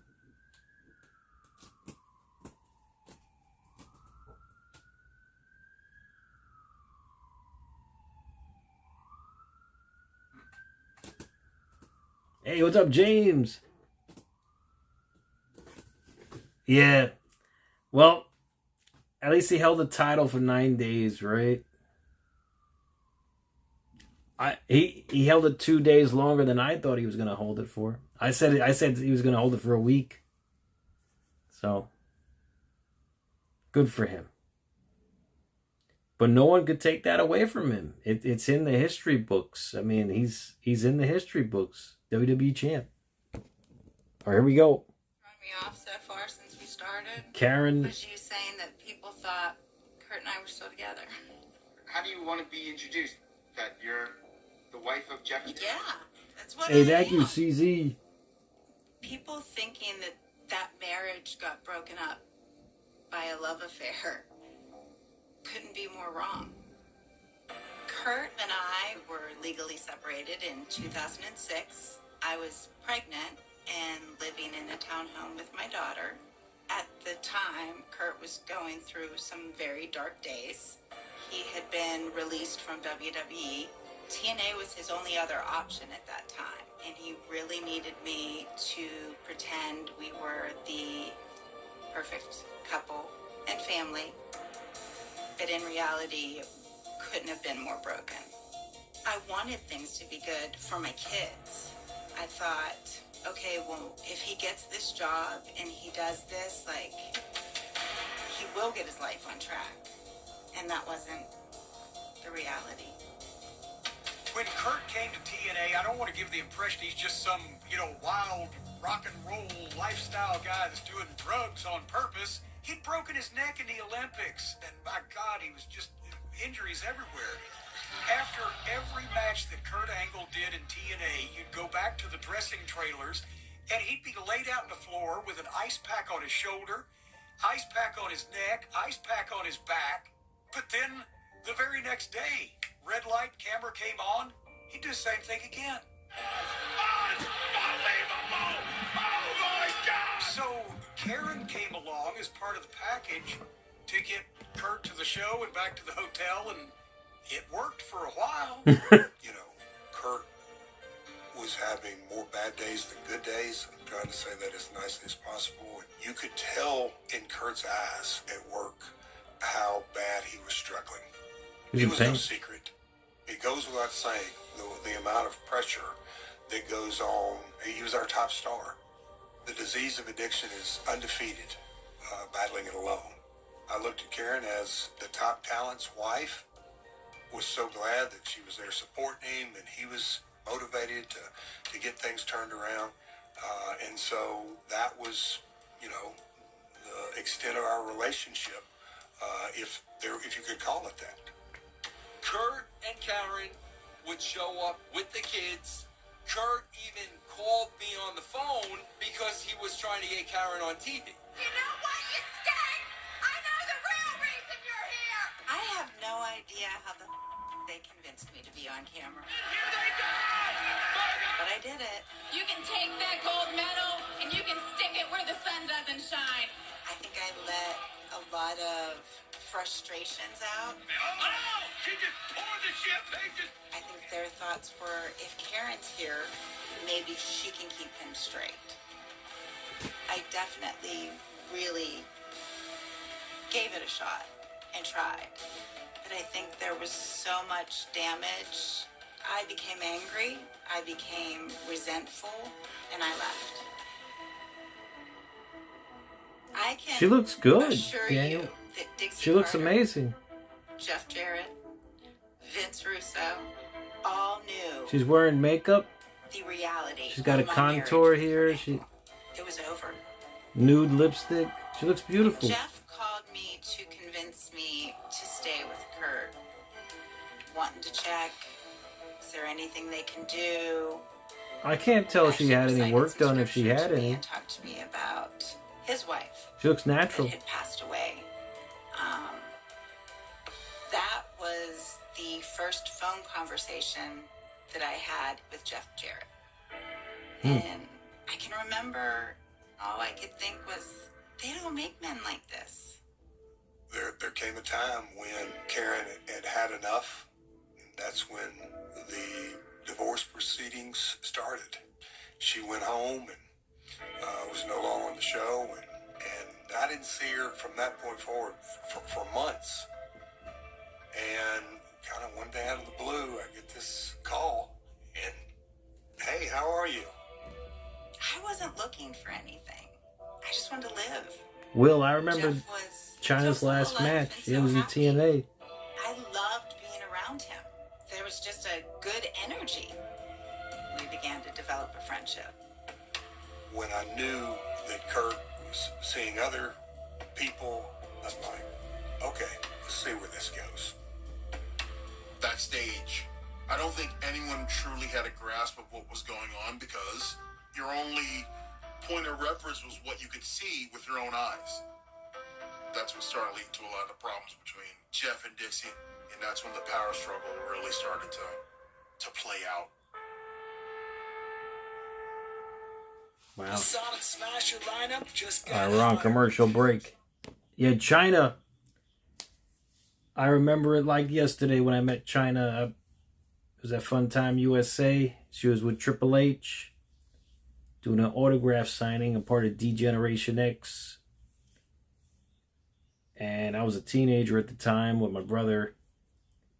And China was the most amazing wrestler I've ever met in my life. I mean, so nice. And I put out my hand to shake her hand, and she grabbed my hand with both of her hands and put it next to her heart.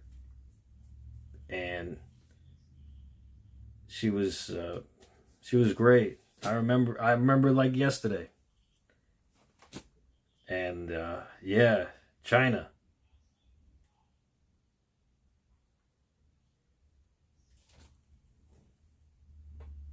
Yeah, Kurt, he wasn't interviewed in this show. I don't know why, but yeah, she was done so dirty. She was. China's last professional wrestling match took place at TNA Sacrifice, May 15th, 2011, PB. Wow. Yeah, that's wild.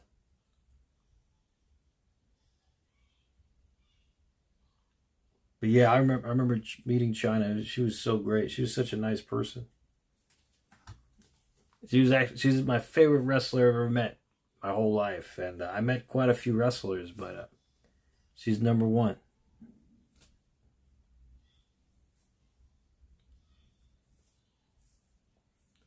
They did one on John Tenta, Earthquake. Yes, that was a good episode. John Tenta. that was actually a sad episode, very sad episode. I remember that. If I remember correctly, he ended up marrying a woman who did massages. And yeah, he married her. He fell in love with her.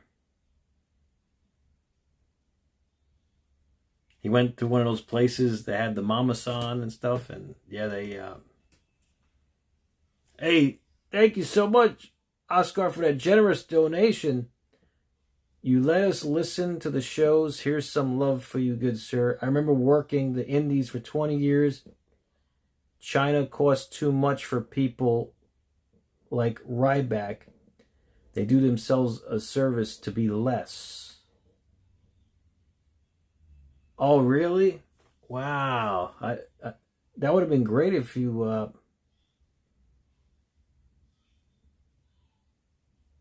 if she worked the indies.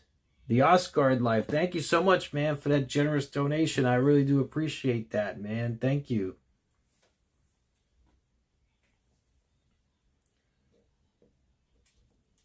All right, we're back from commercial break. Now I want to follow in his footsteps and be the best wrestler I can. At the end of the day, life happens. I lost my wife to breast cancer. I'm a single dad raising 3 kids. It's time for me to move on. And I did. This was Will. Never an affair. This was 2 people falling in love and bettering their lives. I'm a lucky man because I've got to fall in love not once but twice. Looked at it as my personal life is my personal life and my business life is my business life. But the rumor and innuendo was so spun out of control in that the sneaky, hiding around nonsense, it just was never in the equation. We hid it from no one or nobody within TNA, outside of TNA. Everyone knew. From Kurt to the creative team, everyone knew. But then, you know, there's Dixie Carter. She's the only one that didn't know. And I think she was embarrassed when she did find out. I think Jeff felt so comfortable at one point that he had a party and he invited Dixie to come over to it.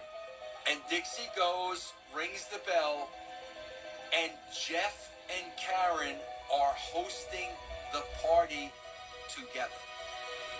To me, she was elated. Oh, I'm so happy. No issue, no anger, no red flags that I detected from her at all. Wow. And I get a call from Dixie, and she's cutting a hellacious promo on me. How did you not tell me Jeff and Karen are together?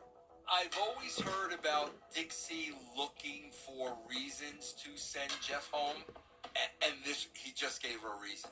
Because Dixie was the last to know that might have pissed her off. And Oscar, thank you again for that generous donation. The office told the dirt sheets.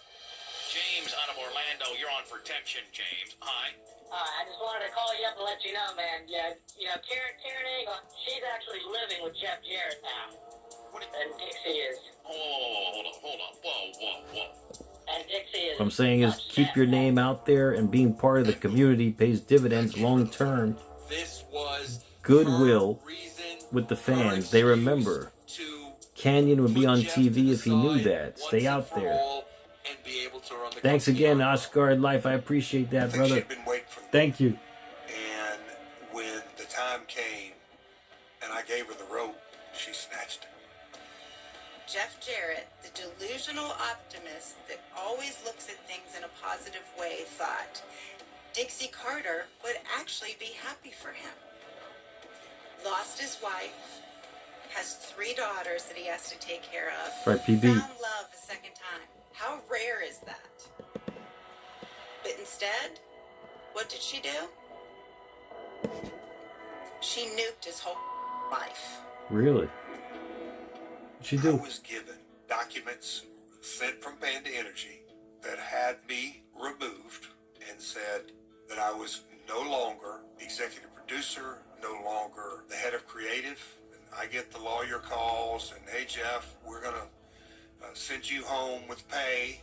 We just got to let things subside. A real all Karen. this kind of nonsense that I knew exactly what was going on. The bottom line is there was a personal situation that affected the company, and it put all of us in a very difficult position. Jeff was placed on leave, both as a talent and in his capacity with the company. In those early days, The Asgard life, they mentioned that in this episode. Kevin Nash was pouring wine to Dixie Carter when they were in a bar. They mentioned that tonight, actually. before my very eyes. It didn't have to happen. It really didn't have to happen. But that's, you know, Not yet, Will. that's what ego will do. It was a power struggle and a power grab, and it was shock through the locker room. The heart and soul of wrestling, of this company, is now being removed from this company. So what's going to happen now? Hulk Hogan. That's what's going to happen now. Thursday. And every Thursday is Total Action Thursday on AMC. This is Total Non-Stop Action. Yeah, they mentioned that earlier tonight, Asgard life with Kevin Nash. TNA Thursday Night Impact. Thursdays at 9 on AMC. But they were saying, Jim Cornette was saying that he was buttering her up for a new contract because his contract was expiring. So maybe there was something else involved too with that. You know, that's interesting you say that.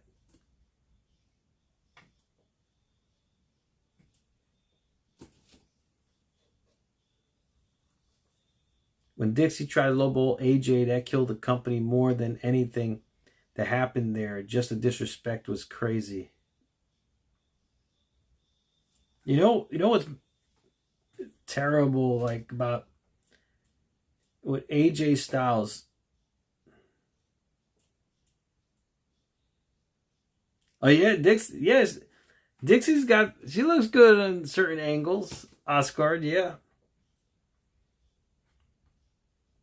Or a Jim Cornette episode would be epic. They would probably need 5 hours for Jim Cornette. Forget it. They got to talk about all types of incidents with Jim Cornette. How about the Wendy's drive-thru? But with AJ Styles, I feel like he did himself such a disservice by not going to WWE years before he finally did go to WWE. Because when he finally went to WWE, I don't think he was in his prime. I mean, he didn't do half the things he did in TNA and WWE. Can you imagine if he did all those amazing stunts he did in TNA and WWE? I mean, he would be on the Mount Rushmore of WWE.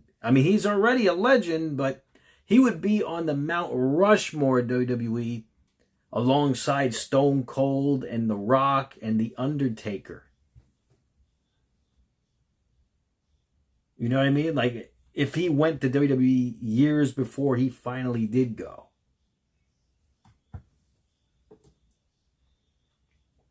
Zach? Yes, Zach, absolutely. Casino, right?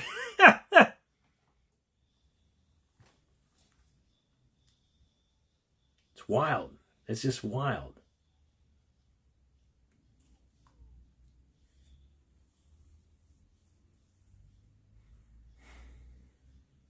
Yeah, definitely will. I mean, they had great matches anyway, AJ Styles and Cena, but imagine if AJ went there years before he did.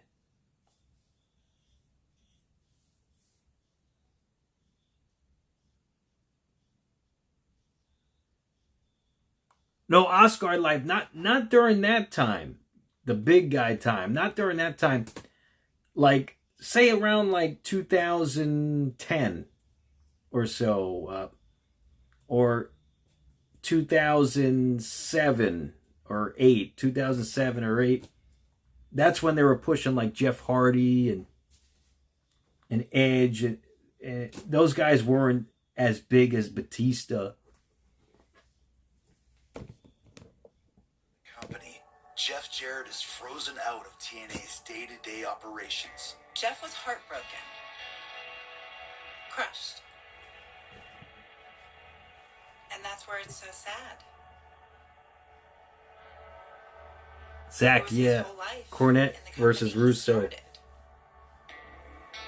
I apologized over and over again and felt like I destroyed his life. I still feel responsible. I had multiple conversations with him where I was like, we just need to end it. And he just was like, absolutely not. Absolutely not. I looked at her and I said, do you not think I've already really thought this through? You would think that someone being sent home could destroy a relationship that had just started, but it didn't. It only made the two of us stronger. Not many women can say, my husband risked everything to be with me. My husband risked absolutely everything to be with me. This is what happens in the TNA offices. Hey, thanks again, Oscar Life. I appreciate that, brother. Half an hour before we open the doors. One thing about Vince is he creates action figures. He creates stars. Problem now is they can't create stars beyond that guy with Job Brock for 2 weeks. Everyone on top is over 40. 2009, from January That is true. to September, it was the most successful ratings run that TNA had ever had. In September is when Dixie pulled the power play.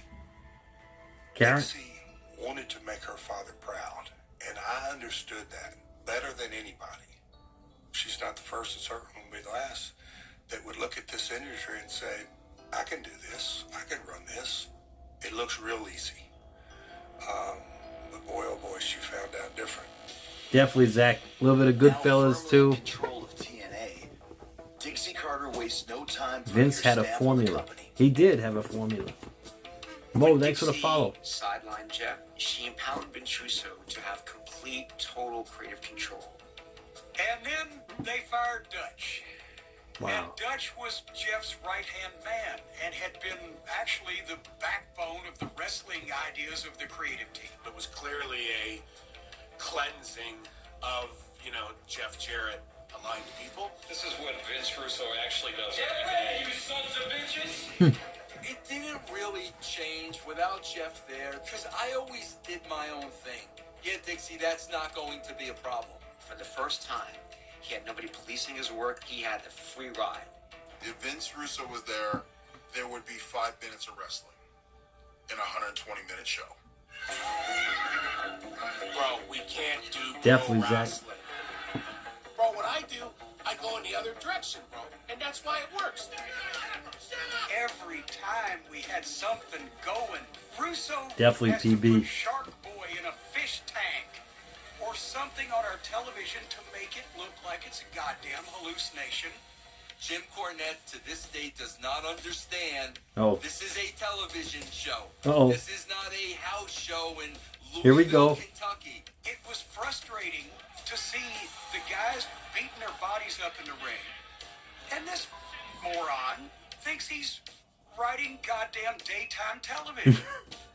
Dixie thinks I'm not behind creative. Russo's mad, so then they fired me. And what the did I do? Did you ever make a terroristic threat to Vince Russo?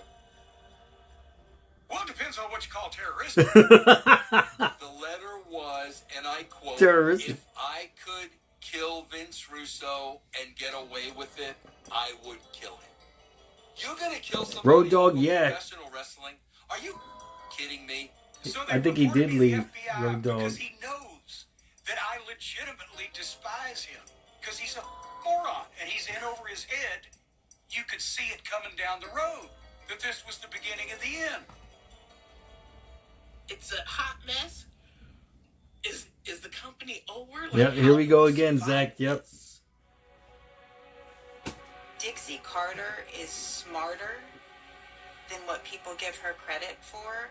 She wanted the power. She wanted to call the shots. And she definitely took advantage of the situation. To usher TNA into a new era, Dixie Carter devises an ambitious plan. To pull it off, she'll have to turn to someone she thought she no longer needed. Within a month, I got a call. Hey, Jeff, Dixie wants you to go to Tampa to meet with Hulk Hogan. I was surprised. It was a very revealing moment. Had she had the real confidence to be the CEO, and she had done it solo, she knew without question that she needed Jeff to go, or she wouldn't have had me there. In his mind, Mr. Positive, eternal optimist, he thought Dixie was bringing him back in. Dixie Carter never wanted me out of TNA. She wanted Jeff to work for Dixie.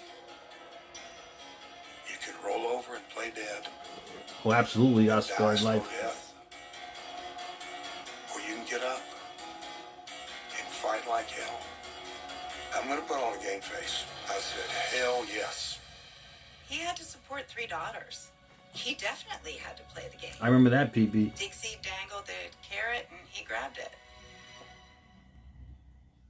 Wow, this episode's getting juicy.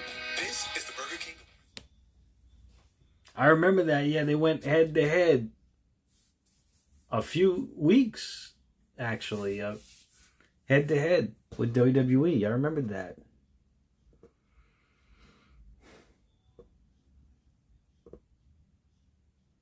Exactly, Oscar Life. What happens in the locker room should stay in the locker room. You're right about that. Absolutely. And you said before Hogan, Savage, Warrior, Brett, Shawn Michaels, and Austin, all under 30 initially, is not what you were, it's who you were. Different than now, big time. Also, Russo is an idiot. Impact on Monday nights. I remember that. I think it was just for a few weeks, but I remember watching that.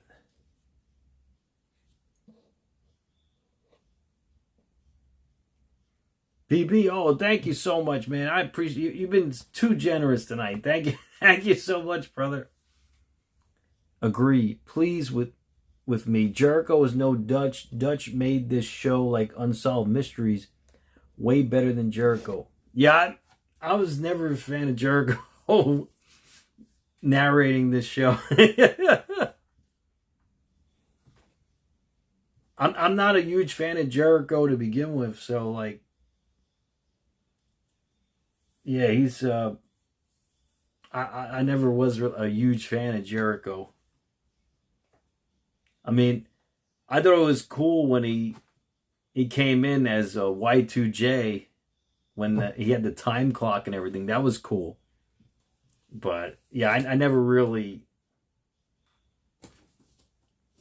found him to be that appealing.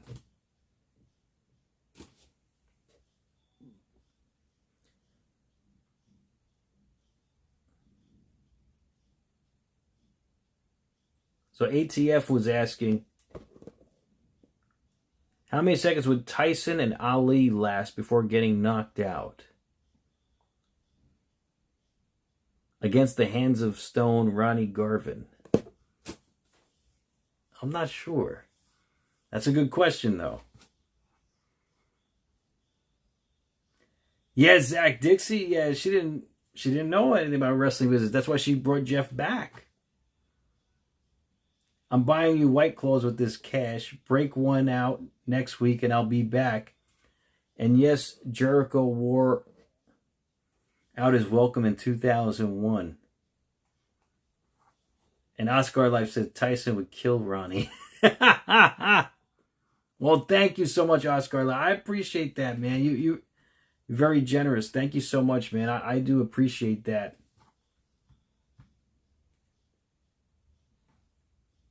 top 3 or top 4 prizes for SummerSlam. I'm going to be giving away 3 prizes each night for SummerSlam. So make sure you guys tune in for SummerSlam as well, guys. Death spiral. You are doing what's best for Hulk, not what's best for TNA. And I felt like that was bullshit.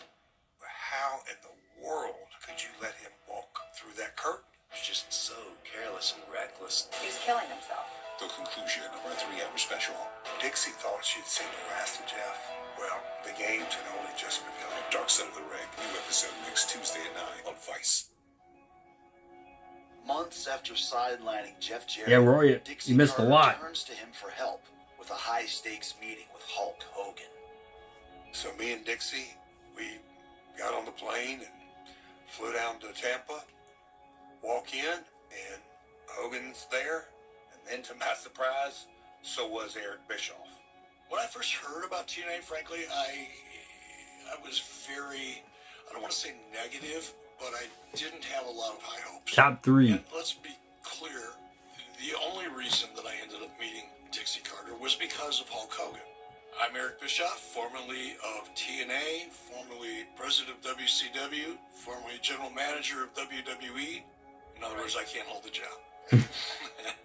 There are a lot of parallels between where WCW Terry Woods was Austin Creed with us in Greensville.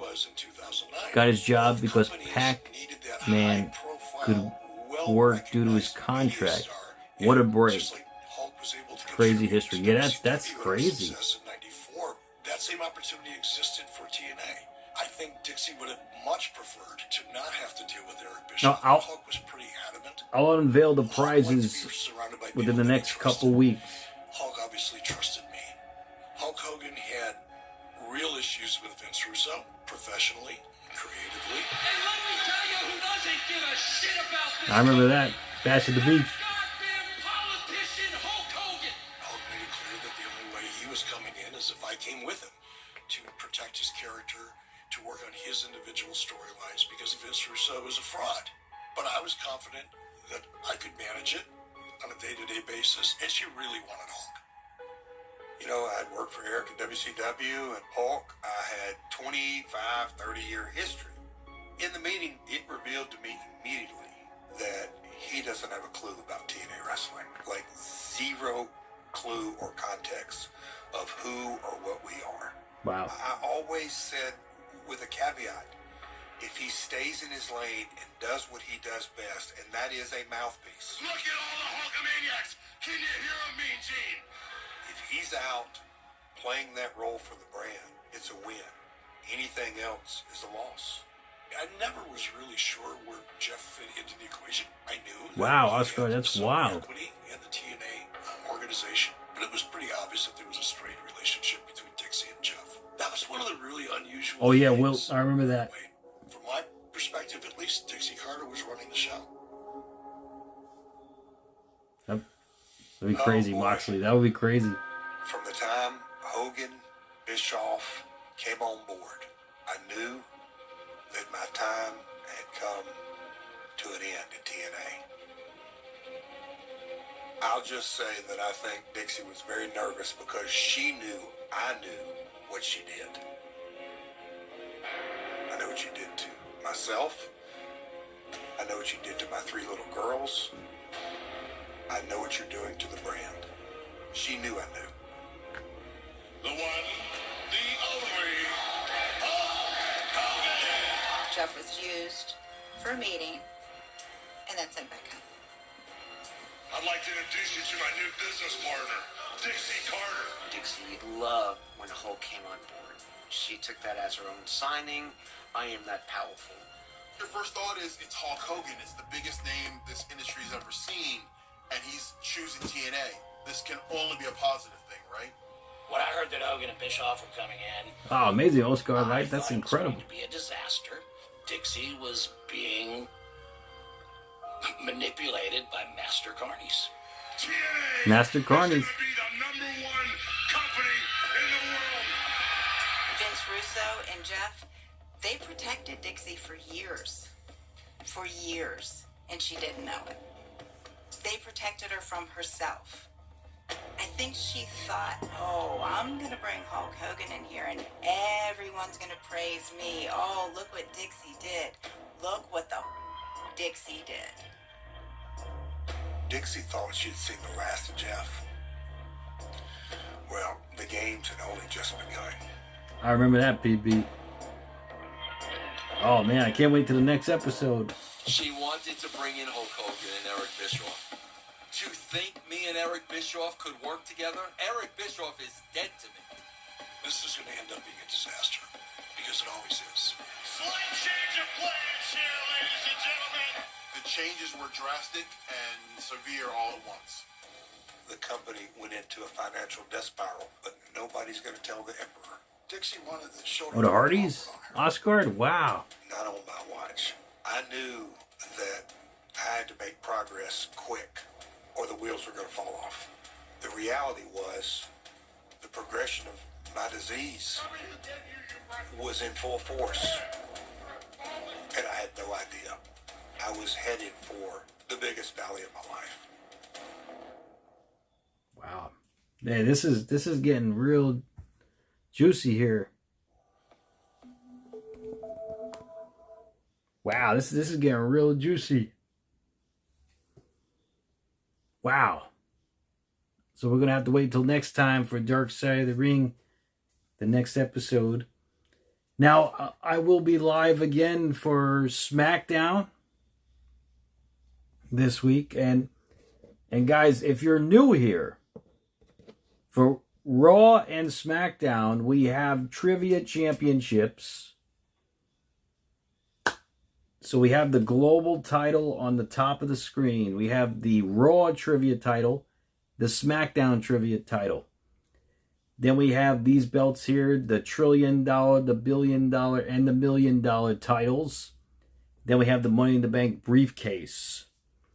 So whoever has the most points at the end of the night will win that show's respective title. So on SmackDown, the SmackDown title will be on the line.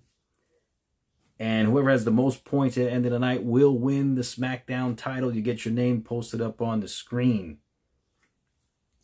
And for SummerSlam, the global title will be on the line.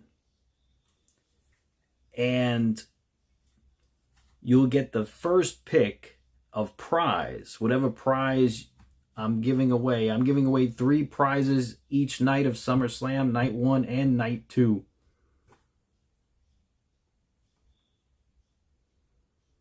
So keep that in mind. And yes, Oscar, so as you can see here with your generous donations, you actually qualify for some points if you would like to use those for SummerSlam. And I'm going to put your name up on the screen as well, Oscar.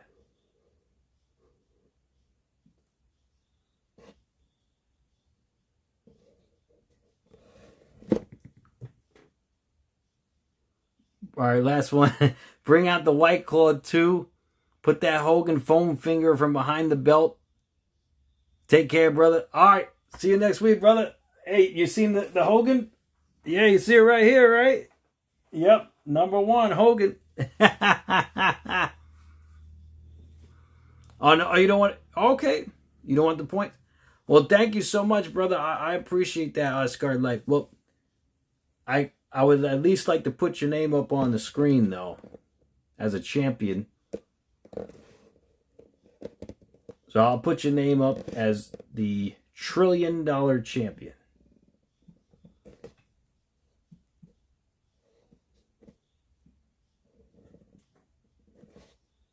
Thank you so much, man. You've been too generous tonight. Thank you. And it's great to meet you.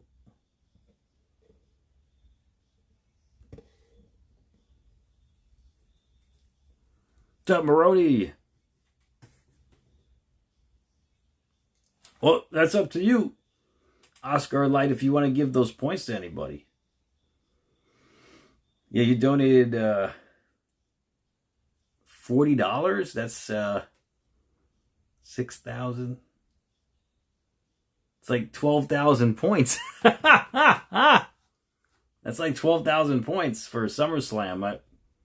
But yeah, you could give them away, or you don't have to give them to anybody. It's up to you.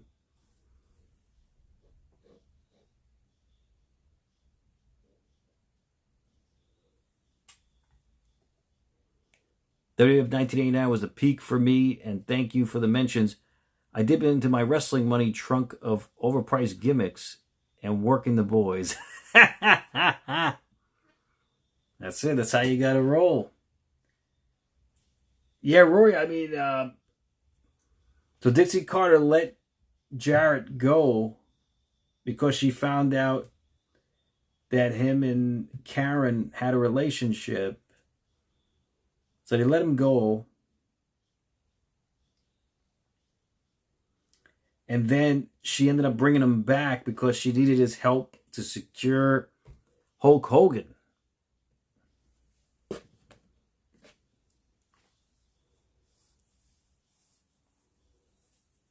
So it was a very convoluted episode. A lot went down in this episode. This is crazy.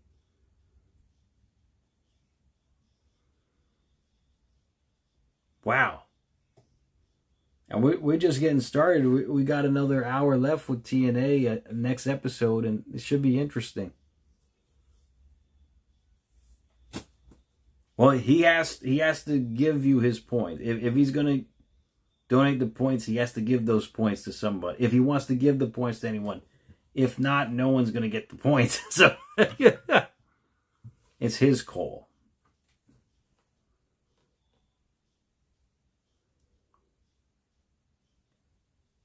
She needed his help to go to a meeting to get Hogan on board for TNA.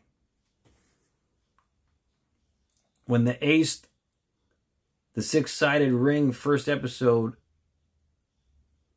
I saw Bubba the Love Sponge Nasties and Val Venus of all people. I was like, this is over. Yeah, I could imagine. Yeah, it was crazy.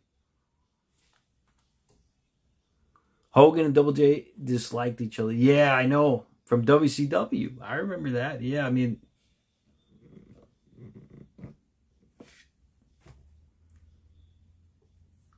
Yeah, it was crazy.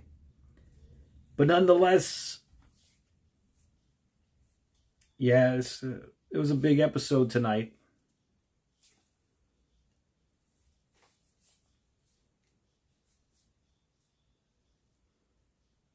Yeah, so that's the thing. Yeah, if you get points, you could donate your points to people on the stream if you like, or you don't have to donate to anybody. It's up to you. But yeah, we'll do wrestling trivia on Friday night SmackDown, Monday night Raw. We do trivia.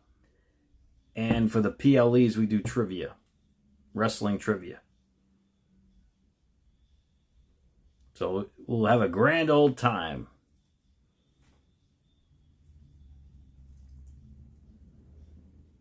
Dixie was at fault. Yes, you were right, Roy.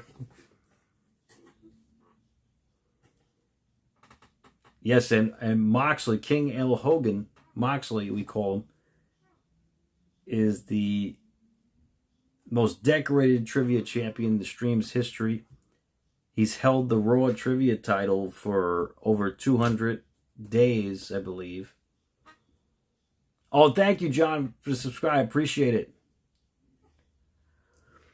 I don't know if Dixie still owns 5% of TNA, PB. That's a good question.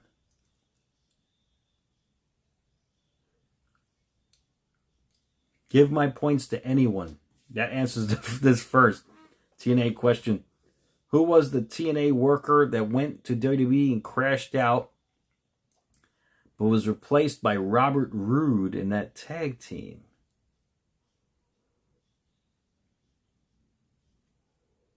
That's a good question. That's a good question. That was is that James Storm?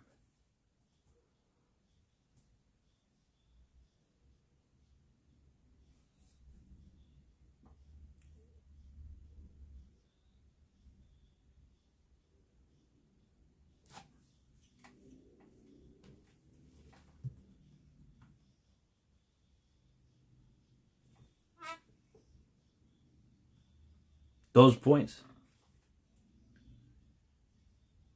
He was in the OG America's Most Wanted. Wasn't James Storm? Was it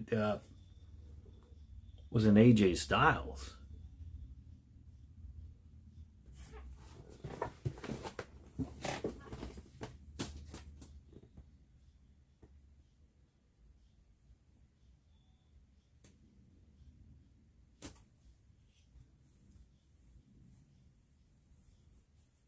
Yeah, that's a good question.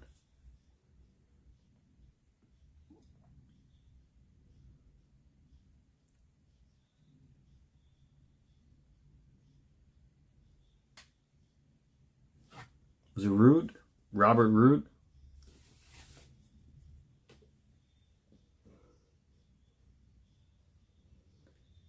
He was replaced by Robert Roode in that tag team. Replaced by Robert Roode.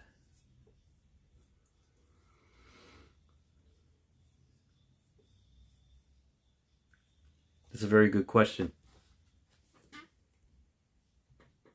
Give them to Michael.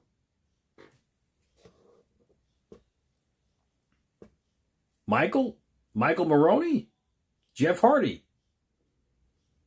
Jeff Hardy was the answer?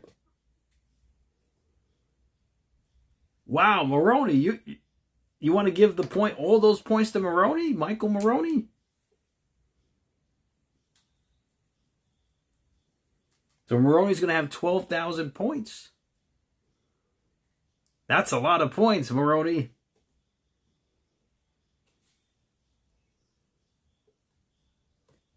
It was Chris Harris. Michael got it right.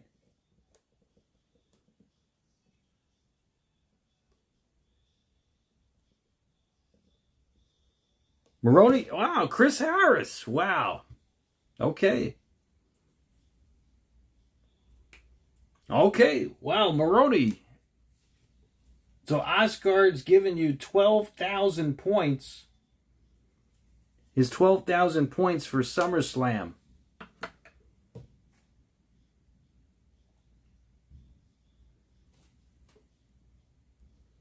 Maroney, that's impressive. Wow, Maroney, you might win SummerSlam. We'll see.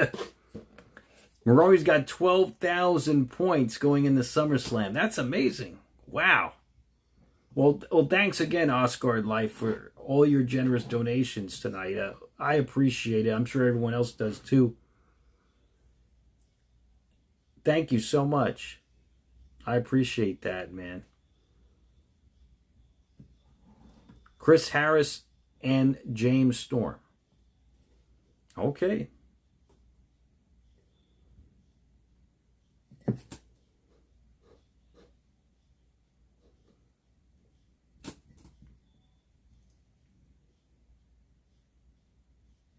Well, that's a lot of points.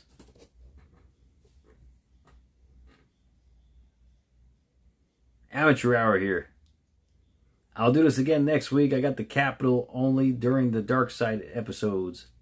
SmackDown and Raw puts me to sleep. So damn boring. Alright. Yeah, well.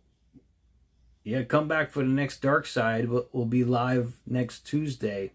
Dark Side of the Ring. We're going to have a great time nonetheless. And anyway, guys, I hope you guys all have a great night tonight. I hope you all be safe and be well. Each and every one of you. It's so great to see everybody. I think it was both ATF Media. See you next week, Oscar Life. Thanks again. It's great to meet you. White Claw? All right. I'll make sure to get a White Claw for next show. I think I have a Guinness in the fridge. I think I have a Guinness right now, but White Claws sound good.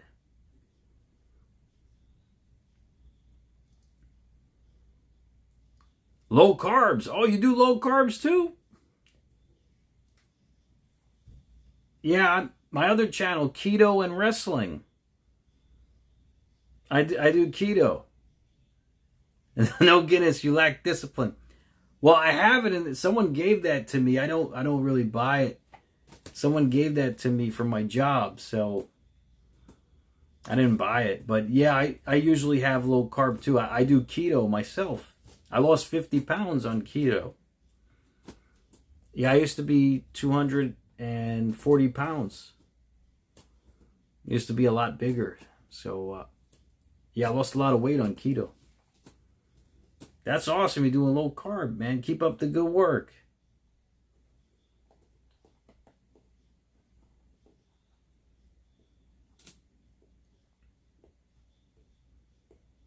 But yeah, I feel great on keto. I've been doing keto for about 7 years myself. So,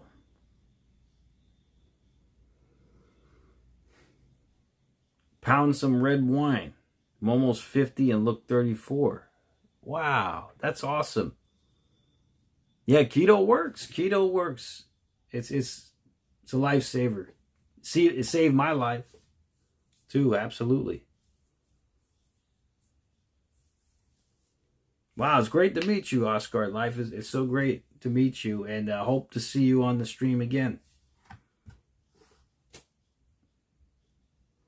And everybody, I hope everyone has a great week. I'll see you guys for SmackDown. I'll be live for SmackDown. So I hope you guys could tune in for SmackDown. I'll also be live for UFC this Saturday. There's UFC 329, Conor McGregor versus Max Holloway 2. That's going to be epic. Cheat meal, Taco Bell. Oh, yeah. That's it. Go out. Come in one way, out the other. That's right. Your body won't even have time to process it. That's right. All right, guys. Be safe, be well, everybody. Until next time, MATTROISE signing out. Good evening. Have a great time. Have a great week. And thank you so much for joining me. Yeah, UFC this Saturday.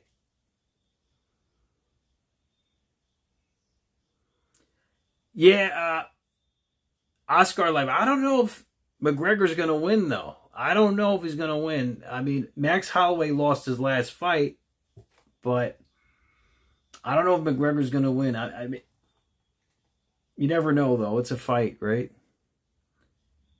Remember the last fight, the UFC Freedom 250, I was rooting for Justin Gaethje, the heavy underdog, to defeat Ilya